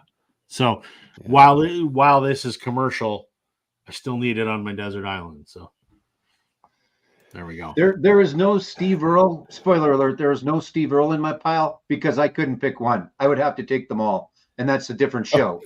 So for me, there you go. All right. Hold on. One more here. Rumors is the first record that was given to me as a gift when I bought my turntable. That's a good gift. Yeah. All right, Brian, you're up next. All right. Again, no surprise here. I chose Joy Division, Unknown Pleasures. I got some weird lighting happening here, but this is, first of all, an amazing album cover. I've always loved this minimal design. I guess a lot of Joy Division fans would choose their second record, Closer, as the best, but I've actually always liked this one better. And I remember when first time I bought this album, I was in a store and a lot of my friends were infatuated with cassettes. So I had the album in one hand and a cassette in the other, and I bought the cassette and I regretted it for years. And then, well, not that many years. I bought this later, but this is like a early 1980s, not an original, but it's a 1980s. And it was kind of like a blind buy because I hadn't really heard anything. I'd heard Joy Division tracks, but I hadn't heard this particular album. And I was just captivated right from the very first track, Disorder, which I think is phenomenal. She's Lost Control is on here. And I think it deserves an award for album cover. That's for sure. I got my fingerprints all over it now, but this is absolutely an amazing record. I think my son, who's like, when he was like 16, asked me to play something that would be one of my favorite records. I chose this one. I think he really liked it, but it's not Rumors. But anyway, I think this is great. I don't know what else to say about it. It's a classic. It's amazing. I love it. Can I ask a question? It might be a dumb question, but I'm going to ask it anyway. What is on the cover? What is it supposed to be? Something or? Yeah, this is supposed to be a radio signal, astronomical radio signal. I'm going to forget part of it now. I used to know it without thinking about it, but it is boy, I wish I'd looked that up. But I think it's a graph of a radio signal received from a radio antenna, I believe. Oh, okay. I could be wrong on that, but that's what I think it is. I've always wondered, and I've always looked at it, and in my mind, it always reminded me of, and this is actually not too far off, I suppose. When you see the ships that are mapping the ocean floor and they take a sound image of the ocean floor, that's always what it reminded me of. So I was just kind of curious if that's what it was supposed to be, or. There's also a good interior photo here of a hand reaching out to the door there. But I of course, famously, they went on to become New Order after Ian Curtis died and changed directions quite radically. But I kind of regret they did really only 2 albums, and there was that Still, which was Leftovers and things. But I think this is, again, this would be a top 5 album for me, probably. Very good. Yeah. Very good. Richard says, absolutely love both Joy Division albums and still do. So there you go. Rick, my favorite Steve Earle is Guitar Town and Exit O. Comments, Joe? You agree? Yeah, like I said, honestly, I can't tell you which is my favorite because they are a little different, not a whole bunch. But I mean, Copperhead Road's a little more rock and roll. Those 2 are fantastic early stuff from Steve. Then just all the things that he's gotten into since, and the covers, and Jerry Jeff Walker and Townsend Earl, and just I can't tell you my favorite because they're just equally all good to me. So cool. Yeah. What do you have next on your list? Next on my list, I don't know if it's a surprise or not because I haven't been doing a whole bunch of videos lately, but I never even talked about them when I did. Lately? You haven't done any videos lately. No, I know. I've been doing other stuff. That's okay. You've done videos for the store. I've been doing videos for the store. Yeah, not a whole bunch, but I watched release things and that. So it's been good. Yeah. I'm just chucking shit at you. Just tell me to shut up. No, hell no. Right. So with that said, when I was doing more videos, which I was doing one a day for a while, I never talked about these guys, but I am always been a big fan of Supertramp. Yeah. And Crime of the Century is good, and Breakfast in America is good, but this one for me, and it's even autographed. I don't mind the writing on the album covers. I'm not a purist for album covers. Plus, it's kind of cool when the folks got creative with their little signatures that they would put on. And this was a friend of mine, Teresa, that gave me this one. But for the Canadians in the house, which are the 3 of us on camera, right? You think of the W5 theme song, and everybody goes, well, that's the W5 theme song. And I'm going, well, no, it was this before that. But anyway, again, well written, great keyboards, pianos, actually, more than anything. Roger Hodgson, one of my favorites, even into Eye of the Storm and some of the solo stuff was really good. And again, Crime of the Century is fantastic. Breakfast in America, Crisis What Crisis, all of that. But for me, it's this one. Even in the quietest moments, obviously. But Baba G, again, that's another one you put on. Fool's Overture, you just put that on and give a little bit. So if you're not familiar with this album and you've heard other things from Supertramp, give this one a shot because it's got some really, really good stuff on it. I like that one. That's my number 5, 4, whatever we're on. 5. Yeah. Okay. A commercial band, which again, fine. Not one I don't think a lot of people would pick from this band, but I'm gonna go Rattle and Hum by U2. I massive U2 fan, and I would have to have some U2 with me. I love almost all their albums. There's a few that I don't like Zooropa. I don't like Songs of Experience. But other than that, I like the rest of it, and some of it I really love. I mean, it's hard. Joshua Tree is incredible. I think this is incredible. A lot of people hate Rattle and Hum. It's an ill-conceived concept album. I love Octung Baby, but if I gotta have just one U2 record, it has to be this one because I gotta make myself big. Why am I talking so small here? What the hell am I doing? Hold on. I suck at hosting here tonight. My apologies. No. This was the first one for me. And what I love about this, yes, it's kind of a messy concept album. It's half studio album, half live, and it's kind of disjointed and a little bit chaotic, but I kind of love that. And there are some live versions of songs. Like there's a live version of All I Want Is You that is so good. It's like backed by a choir. It's actually better than the album version. And there's like they do a live version of the Beatles' Helter Skelter, and they do All Along the Watchtower. But then like the studio songs, stuff like Angel of Harlem, Love Rescue Me, When Love Comes to Town. Like B.B. King was on this album. This is just, I love its chaos, but I love it's kind of their homage to, American rock and roll and Memphis and all that kind of thing. So because it's live, because some of it's live, because it's kind of rootsy rock kind of thing, this is my U2 pick. Although, I mean, if I had to take Octung Baby, I'd be quite happy with that. And if I had to take Joshua Tree, I'd be quite happy with that as well. So there you go. I couldn't go wrong with any one of those three U2 albums. So we've talked about it before. We saw them at the Sphere last year. We don't get into much of that, but they had a few songs that they played from time to time. Not every song was the same in the set. Angel of Harlem, I went yes, because that is one of my favorite by them.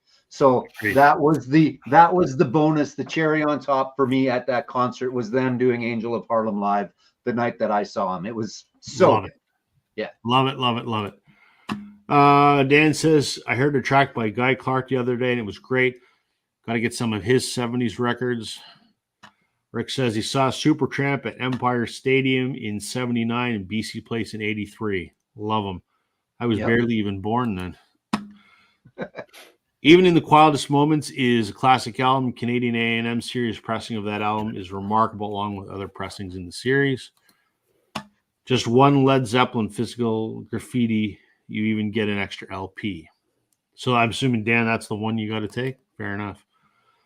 I was waiting to see which U2 Rob would pick. Can't choose between October and Unforgettable Fire. Listen, great albums too. I love those. It's one of those. I mean, how do you pick a U2 record if you're a U2 fan? How do you pick a Beatles record if you're a Beatles fan? I mean, I couldn't. As long as I don't have to listen to Zooropa, I'd be happy with anything U2 wise. So, the time Gilbert Bruley, the hockey player, picked up Bono and Edge hitchhiking in the rain in North Vancouver. Can you imagine that? Picking up those guys? That'd be something. U2 is one of those bands there seems to be no real middle ground. Yeah, you either love them or you don't. I'm on the like side, but I know lots of people that hate them. Yeah, my wife hates U2. I'm not even allowed to play U2 if she's around. She hates it. So, harsh. That's fair. I feel that way about Nickelback. So what are you going to do? Music Sanctuary saw the Zooropa concert. Music Sanctuary likes to travel all over the world to see concerts, Germany and France. Yeah, one of my best friends saw the Zooropa concert probably in Toronto, and he's seen them on every single tour since Octung Baby, and he said Zooropa was phenomenal. So I just couldn't get over. I don't know, some of the stuff on there just a little too out there for me, I guess. So You don't like lemons? not a big fan. No.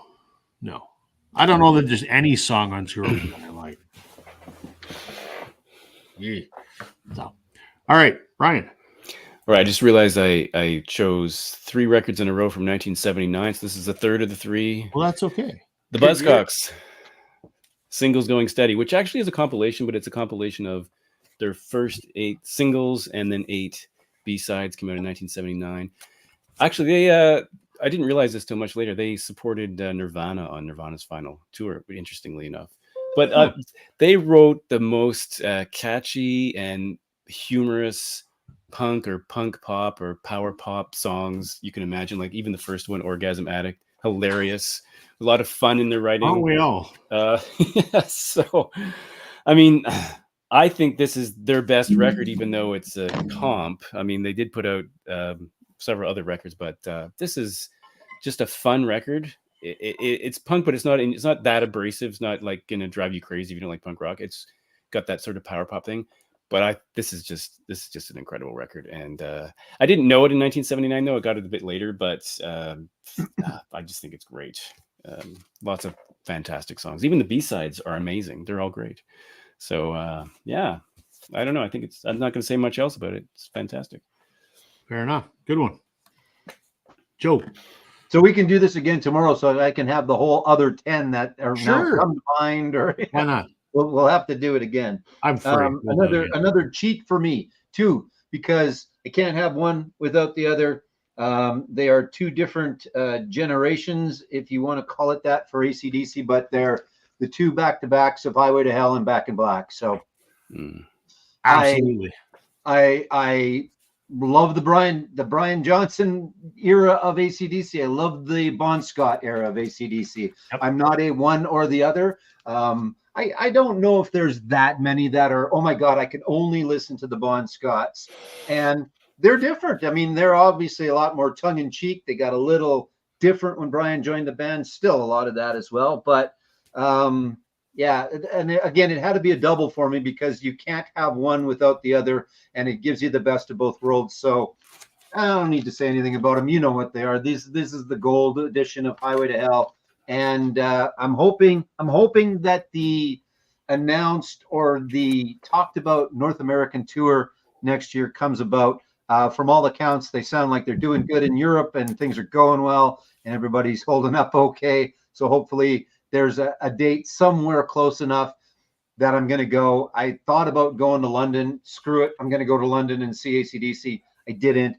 But I will find a place to come and see them in North America next year, as long as it comes to fruition, which I hope that it will. One more time. If you ever come to my neck of the woods, Joe, we'll go hang out with my friend Bob, and he'll tell you stories of hanging out backstage with AC/DC backstage at Sarstock. So they're not my stories to tell, but they're something. Yeah, how about that concert? How we forget about that concert, but them and the Stones, yeah, that's crazy. I would get SARS just to see that concert. We should, but you know what I mean? We should, because if we should do a video. It wouldn't be a live stream, but we should record a video where we talk about Sarstock. Because I don't know that many Americans even know what the hell it is. No, because it was massive. It was great. And the bands that were there. And it's not one in the pantheon of the big festivals or whatever you want to call it that comes up, right? I dare say that was the Canadian Woodstock. Yeah. Yeah. It was just unbelievably good. Let's germinate on that, guys. Maybe we'll figure out a way, because we can't play any music because of the copyright police. But let's let me mull that over. That would be an interesting one to talk about, because that was a concert. Holy moly. Yep. Yeah. Let's think about that one. Okay. I'm up next. All right. I got to get this out of the way because we're down to number 4. So can anyone guess what band I'm going to show? Is it Blue Rodeo? What do you think, Joe? Yeah, if I was guessing, or Matt, but I don't know if you're saving Matt. Matt might be number one. Are you going in some sort of order? I didn't even put Matt in my list. Yeah, but now that I mentioned it, he belongs in there, right? Like, well, he does. It's too impossible. But for me, it was either Matt or Adam, and I picked Adam. There you go. So Adam's coming up next. But yes, Blue Rodeo. Yeah, I know. I talk about them every video. They're my favorite band. I've seen them 49 times. So what? So wow. I love this band. I am friends with several people in this band. I have met them countless times. I've been backstage. You know, I have so much Blue Rodeo memorabilia here. It's ridiculous. This is the album, The Days in Between from 2000. The band hates this record. They refuse to play anything from this record. And I don't know why. It is my absolute favorite. It is the, other than Nowhere to Hear, it's their least country record. It's kind of more of a grandpa rock record, but I'm okay with that. This was one where they went down to New Orleans and lived there for a couple months and rented a house/studio, and it was produced by Trina Shoemaker. This is the only album she did with them. And it's just a little bit different than all of the rest of their albums, but it's still, you know, it's an electric guitar. There's no pedal steel on this like there is on most of their albums. You know, there's none of that kind of stuff. I love this record. I mean, there's only 2 singles off of here. There was Somebody Waits was the lead single, and that was on Much Music a lot back in the day.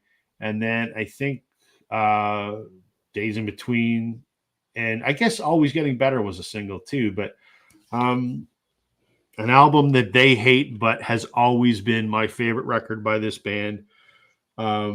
If you ever see this on vinyl, buy it, because it was never available in stores. It was a kind of, they only sold it at shows, and these are stupidly expensive online and in stores. I've only ever seen it for sale twice. So it's just a phenomenal record. I also have another copy of it on the wall over here, autographed by the entire band. So they autographed it even though they hate it. Yes. Well, they didn't hate it at the time, right? When they put it out, that was the album that they were promoting. But for some reason, they don't like it. I don't know why. I think there are some incredible. I think Greg's songs in here are really good because they're sort of, Greg being a little darker and Greg being a little more abstract. Like, it's not rose-colored glasses. You know, it's some of his more darker stuff. But my favorite record, and just unfortunately doesn't get a whole lot of love. But what are you gonna do? Okay, let's see here. I'm not exactly sure where we were, but hold on.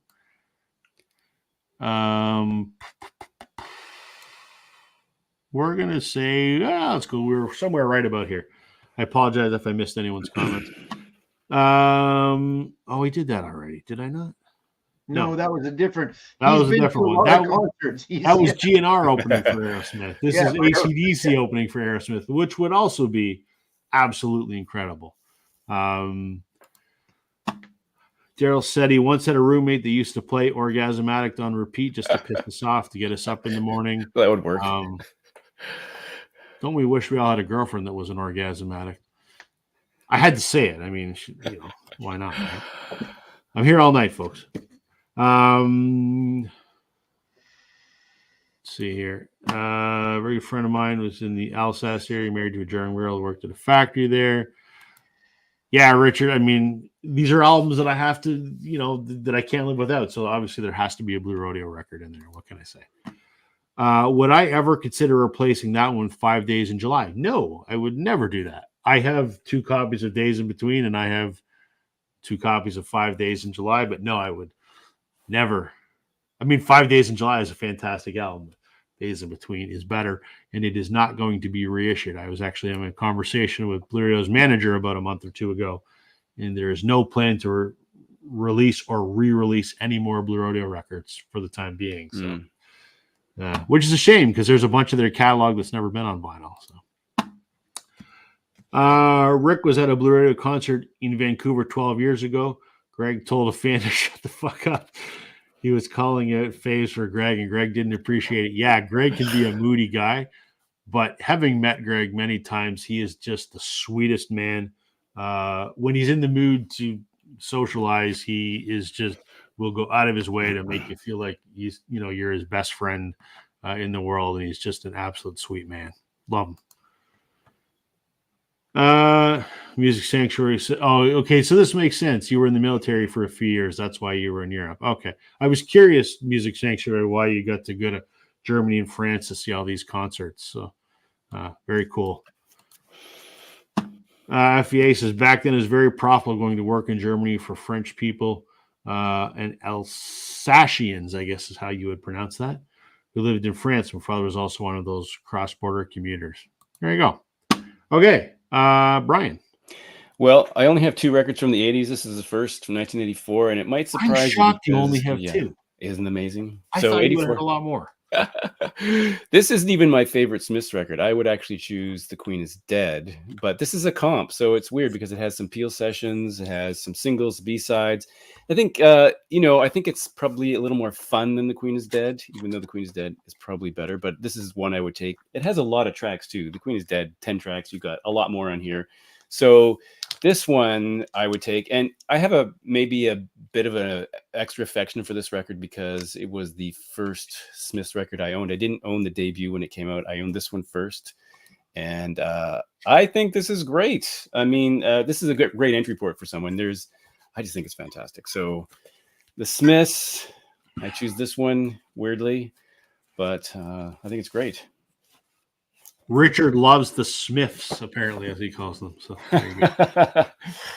Not everyone loves him, especially now. Well, not everyone loves Morrissey now. Let's say that. But yeah, speaking of telling people off in the crowd, didn't he do that yet again the other day, or he just left or something? I don't know what it was. I missed that, but yeah. He did a Mellencamp, did he? Is that what he did? Because he's been doing that lately too, telling people off and then walking off stage. So yeah. Good way to appreciate your paying fans. So yeah. He often cancels at the last minute too. Well, it's always nice. Yeah. Joe, what do you got next? I will preface it with the fact that there are no Bruce Springsteens in this list, and again, it's just because I couldn't pick one. So it just I was in the same boat. I'm like, where do I go with this, right? Yeah. But with that said, I was able to pick a Beatles record, which I shouldn't have, but I did. So yes. Because again, which one do you take? But if I had to pick one, it's going to be Revolver. Everything has redeeming qualities, but this is it for me. And I don't know. Well, I do know why. I mean, a big part of it is just the direction they started to go with this and what was going on. And Eleanor Rigby, again, one of my all-time favorites. So yeah, should I pick a Beatles when I'm not picking a Steve Earle or a Bruce Springsteen? I'm going to pick this one. And this is what's coming with me to the island. So there you go. And it's short. That's the other thing with picking Beatles albums, at least early ones. They're all short, but that's okay. I will play it on repeat and be happy to do so. I'd be right there with you listening to it. So yeah, it's just a great album. All right. What do I got here? So Joe asked, sorry, Joe, no Matt Mays. Because I'm like, Matt Mays and Adam Baldwin are like, two peas in a pod. So Adam Baldwin is Matt Mays' guitar player, but Adam also started a solo career. And I have to say, I love them both. Two of my favorite Canadian musicians. I've met them both, and they're both super nice dudes. But if I had to go one, Adam absolutely has the edge on Matt as far as I'm concerned. I've said many times that I think Adam is an undiscovered national treasure. He is a grossly underappreciated songwriter, especially with his most recent album, Concertos and Serenades. I will make the bold statement that I would put it up against stuff that Leonard Cohen wrote and Gordon Lightfoot wrote. I'm saying his ability to craft lyrical stories set to music in that album is unlike anything I've heard. It's incredible. But that's not the one that I picked. I picked his debut, self-titled, this is awesome. This is East Coast rock and roll. His hero is Bruce Springsteen, and this has Bruce Springsteen vibes all over it. It is I love this. I love this record. So I have to have some Adam Baldwin if I'm going on a desert island, and I got to go with this one first. So comments. Dan says, wonder why the other Smiths comped louder than the Bombs was released. Richard Queen, The Queen is Dead would be on my desert island list for sure. FVA says, I have many friends of my generation who don't like the typical synth of the 80s. And for these, the Smiths are my go-to when I host parties since there's something timeless about their music. Yeah, that's a good point. Mm-hmm. I agree. I can get on board with that. Trevor is going to say Morrissey and fun don't equate. Sheila Take a Bow and Panning might be the only fun Smith songs. Choosing one Beatles would be difficult. Yes, agreed. Jeff, how you doing? Jeff, if you wanted to join us, I emailed you the link, so you're more than welcome to join us for the end of this. I can picture Rob on the island in his coconut top bikini. John, if you're picturing that, I encourage you, please go get counseling, because that is not something that anyone should be thinking about. I'm just going to give myself nightmares now. Thanks. Yes, check out Adam Baldwin. He's fantastic. So that's his debut. That's actually an EP. It's only like 6 songs. And then he had No Telling When was his full-length album. And they had an incredible EP called No Rest for the Wicked. And then the most recent one is Concertos and Serenades, which is not rock like his other ones. It's folk, but oh man, he's amazing. Jimmy Buffett would be perfect for a desert island. Well, yeah, of course. This is the proverbial desert island. Like, there's not coconuts and grass skirts here. This is, serious business. Yes, John, you absolutely need help. No. All right, Brian. Back to me. We got a couple more to go here. 1989, I chose Peter Murphy, the Godfather of Goth, with his now third solo record called Deep from 1989. He was the former lead singer of Bauhaus, of course, and I don't think he's ever equaled this record. It has so many great tracks on here. I don't know, maybe you haven't heard these, but Cuts You Up was the first single, Line Between the Devil's Teeth. Some really thoughtful, mellower songs like Marlene Dietrich's favorite poem and Strange Kind of Love. But Cuts You Up is just a classic, excellent pop song. His voice on this record, he's always had an amazing voice, but his voice here was just incredible. The CD version of this has one advantage in that it has an extra track, the reprise of Roll Call, which is really, really great way to end the album. But this is my, I don't know, this record is just so good. It's, top 5 record for me for sure. I just think it's phenomenal. And you should hear it if you haven't heard it. I think it's great. That's it. Cool. Have not heard it. All right, Joe. All right. Not my favorite by them, but the one that I would take, and it's a double, but The Wall.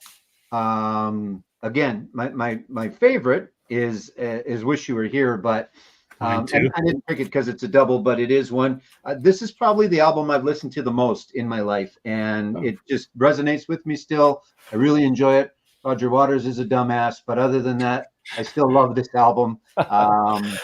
And, obviously the concept album, or definitely one of the concept albums, when you put it from start to finish.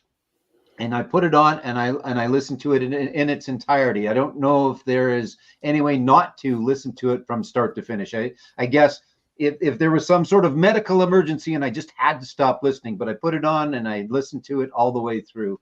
Again, it's not one that I need to say much about because everybody's familiar with it, but it is definitely one that resonated with me early, has stuck with me. I listen to it on a regular basis.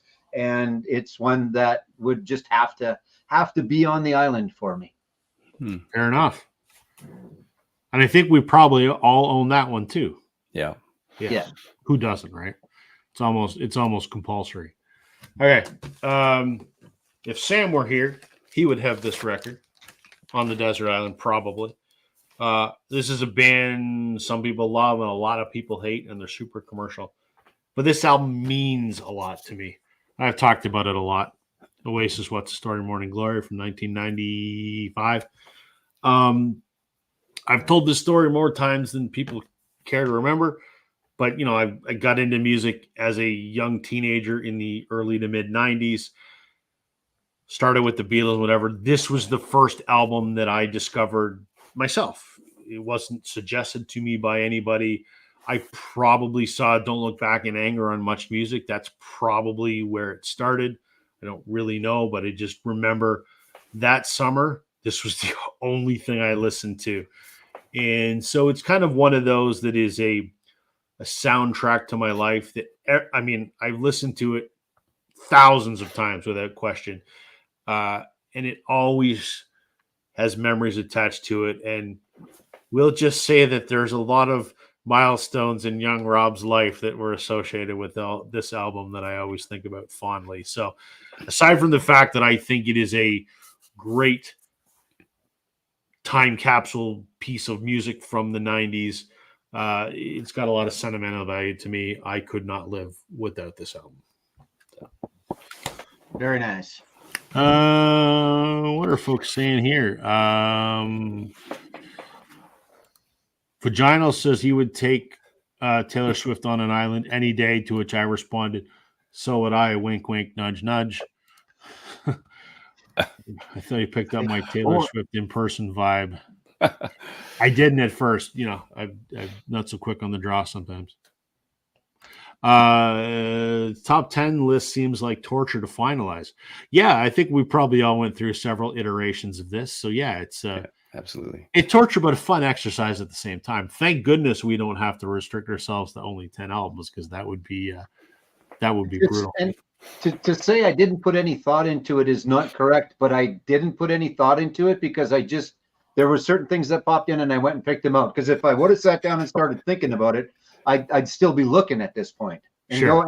and discussing with myself and deciding. So I didn't put a lot of thought into it. At the same time, it was things that just kind of popped into my mind. Sure. Well, and that's probably a fair, it's almost the, it's kind of like word association, right? It's the first thing that pops in your mind. So obviously it carries some weight without overthinking it. So that's fair. Yep. Dan says I'd pick a bonus record that you would want to wash up in a crate on shore. Ooh. Okay.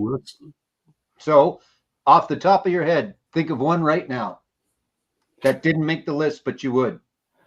Matt May's Coyote. Oh man, that's tough because I made a list with so many. XTC's Skylarking perhaps would be one that I would choose. And I know I asked the question, but when I saw that come up, Dire Straits Making Movies was the one for me. That didn't make the cut, but probably should have. So, with all that sand on the island, with not electrical cleaner, would you go? We would just scrub the records with coconuts. That's right. There's got to be some redeeming qualities in half and just to coconut water. Right, you put that coconut water in your spin clean. It might work. You don't. You never know. You never know. It's true. We're down to the last one, guys. So I wish I had a drum roll sound effect, but I don't. Is it coming? No, I'll just go like this. Okay. I keep saying to myself, I gotta get like a drum roll sound effect, but all I have. Well, we'll do this. Hold on. Here we go. Hold on. This is just gonna take the ratings right through the roof. Here we go. You get the duck.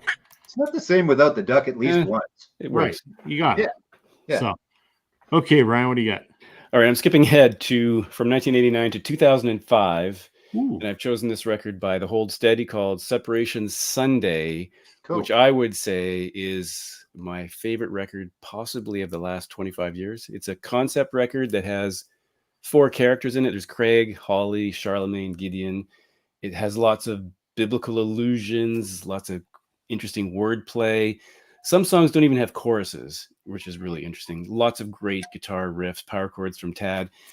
This is 2005. I said, honestly, this is their second record. I think it's absolutely brilliant. The thing that might hold people back though is the lead singer Craig Finn sings in a kind of speak singing, or maybe sometimes even speak shouting. He so a very kind of primitive singing style, but the guitar work on here is phenomenal. The songs are all amazing, and it follows sort of a story. There's a track called Stevie Nicks, which is spelled Nix, which is kind of hilarious. But this is just, as I say, one of my favorite records from the last 25 years. It probably topped the last 25 years. Just a brilliant record, and I love the image, the cover on this one. This is a repressing because the 2005 pressing of this is a little hard to find. Although I did see it once in a store, but I wasn't willing to pay $160 or whatever it was, so I got this one instead. So really interesting. I think this is something that this band should be something that people investigate. They're still recording music. They have a real fondness for Toronto. I've seen them here. Great band. Love them. So you went chronological. Yeah. But if you were to pick one, did it just happen to be the one from 2000? Like, is that the one that, if you had to pick one? Because mine's going to be, if I had to pick one, is going to be the last one that I'm showing. But you were doing it chronologically. I did it chronologically, but if I had to pick the best of the 10, I would probably choose The Clash. Yeah. Fair enough. Fair enough. All right, Joe. All right. So with that said, the one, if I could only have one, is going to be Full Moon Fever from Tom Petty. Ooh. Again, how do you pick a Tom Petty? But for me, it's this one. If I've listened to The Wall 1,000 times, I've listened to this one 999 times. It might be a tie. Only The Wall, I think, wins just because it's been around longer. Everything on here. Free Falling is to be played at my funeral. I've got a friend that is a fantastic singer and song writer and guitar player. And if I pass before he does, he's playing Free Falling at my funeral. And just everything. There's just the whole album. Again, it's not deep or anything like that. It's just good. And I just love it. And right down to the very last track, which is Zombie Zoo, which every time I hear that, again, it's another one that just, oh yeah, man, I love that song. And yeah, it's good. You know, again, the cover reminiscent of the old posters, the old concert posters and things like that. The Jeff Lynne influence on here, and Jeff's I'm a big fan of Jeff Lynne.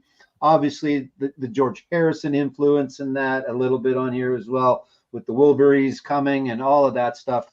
So yeah, that's if it was only going to be one, that's why I saved it for last. It would be Full Moon Fever. You're getting compliments from Dan that the album cover on Full Moon Fever color matches your shirt. So they do a little bit, I guess. You sort of coordinated. Yeah, a little bit. You're not going to lose me in this shirt. That's for damn sure. Well, that's good. That's good. Yeah. Okay. So I'm up with my number one.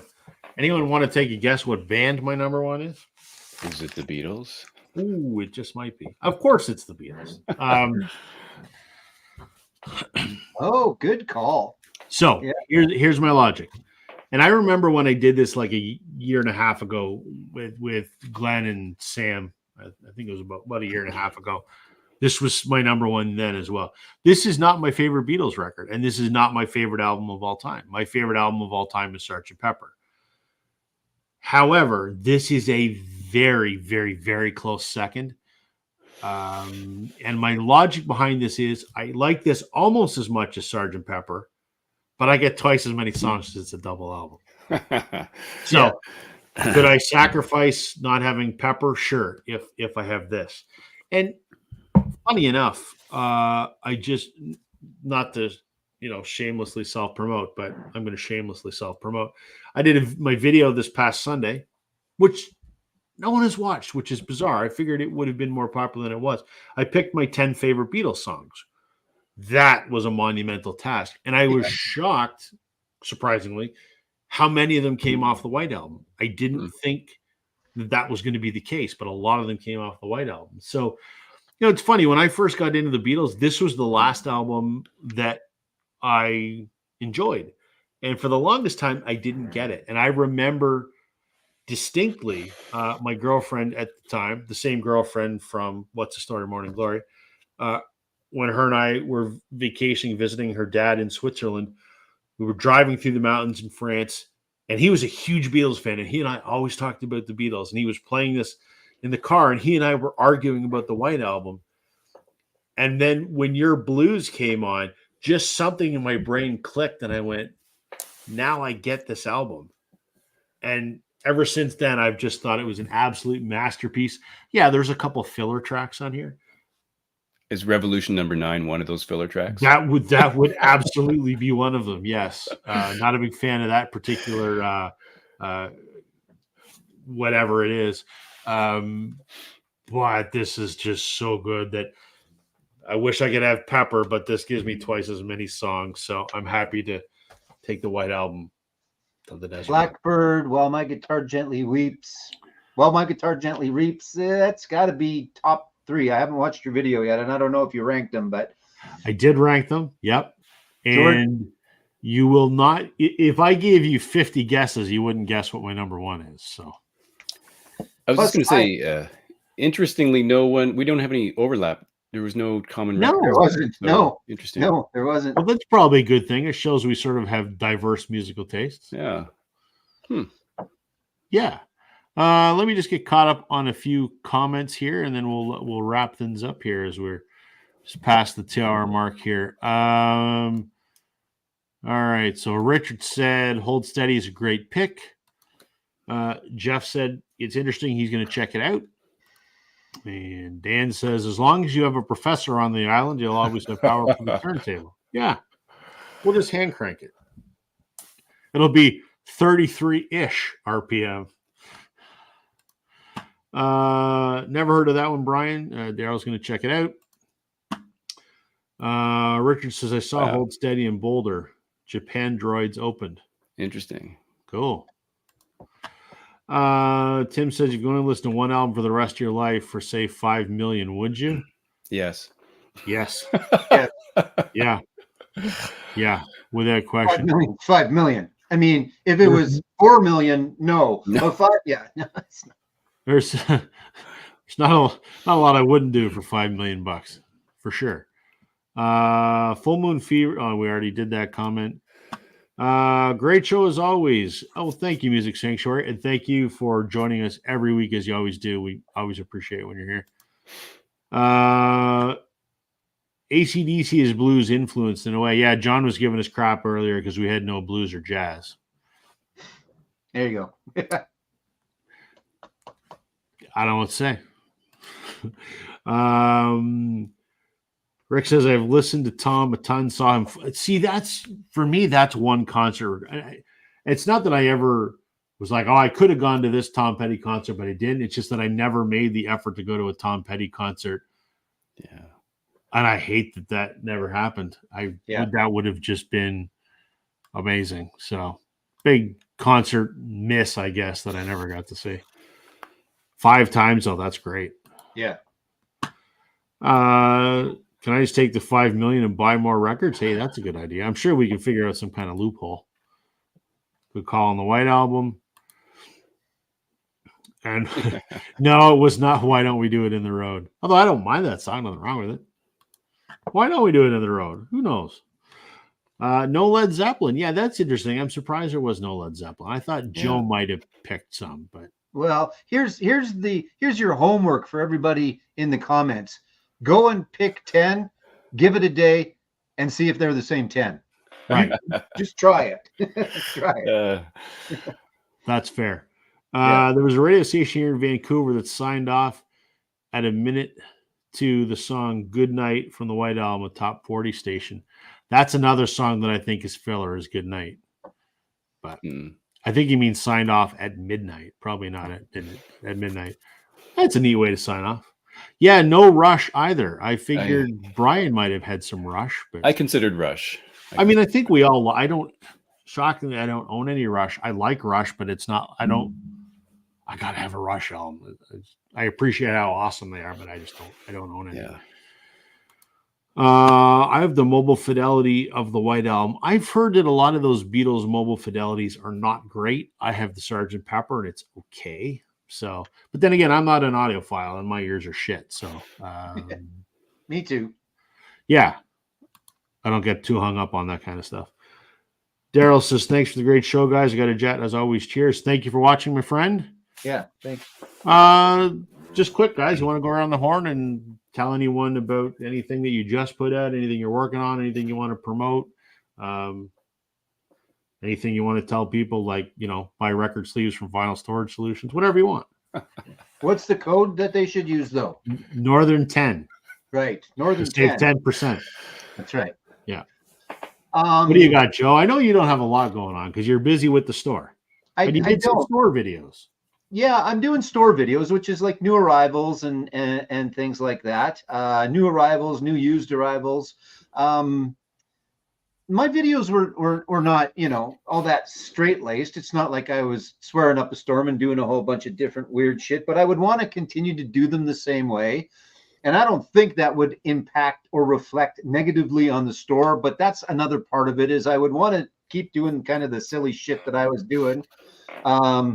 And that's maybe not the best representation for the store. I don't profess to know everything. I don't profess to be the greatest musical mind. So I don't know if nobody's looking for that from me anyway, but that's part of it. Plus, it's been super busy with life and the store. And then if I was to do that, and I'm really enjoying this stuff, doing things with you. We did the podcast. We've done a couple other things. We've got that other thing coming up, and then doing this on the Wednesday night. So yeah, I haven't done a lot on my specific page, but it's not that I don't miss the people that I used to discuss and converse with. I do.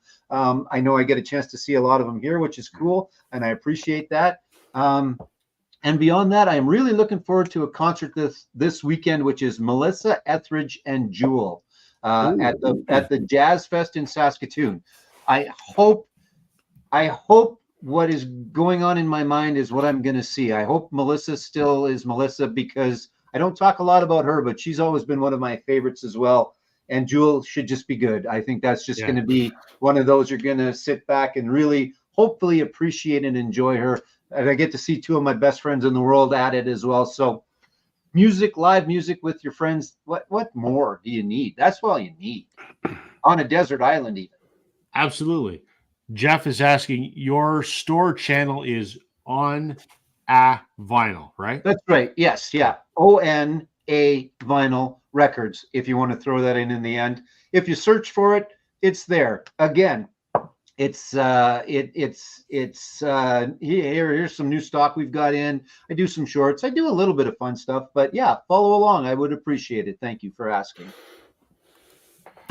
Brian, what's so you're back from Italy and you did some videos about that. What else was cooking? Well, my last 4 videos were Italy. So the first 3 were, some music and look inside some stores and sites. The last video I did was what I bought in Italy. I have an unboxing video tomorrow, and then this is something you might be interested in, Rob. My 9-year-old wants to join me to do a Taylor Swift ranking. So I'm hoping to get that maybe next week. She'll find some time to do that, because fantastic. I will watch that. Yeah, that's great. So I already did one. If she wants to watch mine, yeah, I know you did one. So she has most of the CDs. So a couple things she's missing, but she's listened to them all back to front hundreds of times on Spotify. So I don't know what her ranking is now, but interesting to see if it's the same as yours or close. Interesting. I will watch that for sure. That's cool. Yeah. So for me, my video this past Sunday, because I always upload on Sunday mornings or Sunday noonish, depending what time I roll out of bed, was my top 10 favorite Beatles songs. That was a hard one to make. I changed that list many, many times. And I got a little bit of shit from somebody that's like, they're heavily John songs. And I said, I wasn't trying for equal representation. I just simply said, what are the songs that I love the most? And I think 9 of the 10 were John songs, which doesn't surprise me because I love John Lennon. So it's not to say that Paul and George didn't write great songs. They did. I almost had a Ringo song. I almost had Don't Pass Me By in my top 10. Also a White Album song. So it was interesting to see how things shook out, but it was a fun one to make. And I tried to be somewhat insightful and share what I know about those songs. So that was fun. Other than that, we are planning another Canadians talking about Canadian music, and we're scheduled for Sunday night. I think that's still the plan. I think that everyone was on board for that. So I'll send out an email today or tomorrow just confirming everything on that. But that was a fun one when we did it a month ago. There will be, I think, 5 or 6 of us on the panel for that one. So that won't be live. That'll be recorded, and we'll post that in a few weeks. So that's coming up. So that's everything I got, folks. So thank you, Joe. Thank you, Brian, for joining me today. I hope that Sam and Alex will be back next week. As I mentioned off the top, Jason is on sort of permanent hiatus because he's just busy with life. So Joe is the new Jay. So I hopefully, told you, I just kept practicing my hitting, and I'm getting the call up to the majors. There you go. I don't know about that. I don't know if it's a promotion or not, but it is what it is. So hopefully next week it'll be myself and Joe and Sam and Alex, but we'll see how everybody's schedule will shake out. But thank you, gentlemen, and thanks to everyone in the comments. As always, we appreciate that you've taken some time to spend with us. We greatly appreciate it, and we'll see everybody next week. Take care, everyone. Good night, everybody.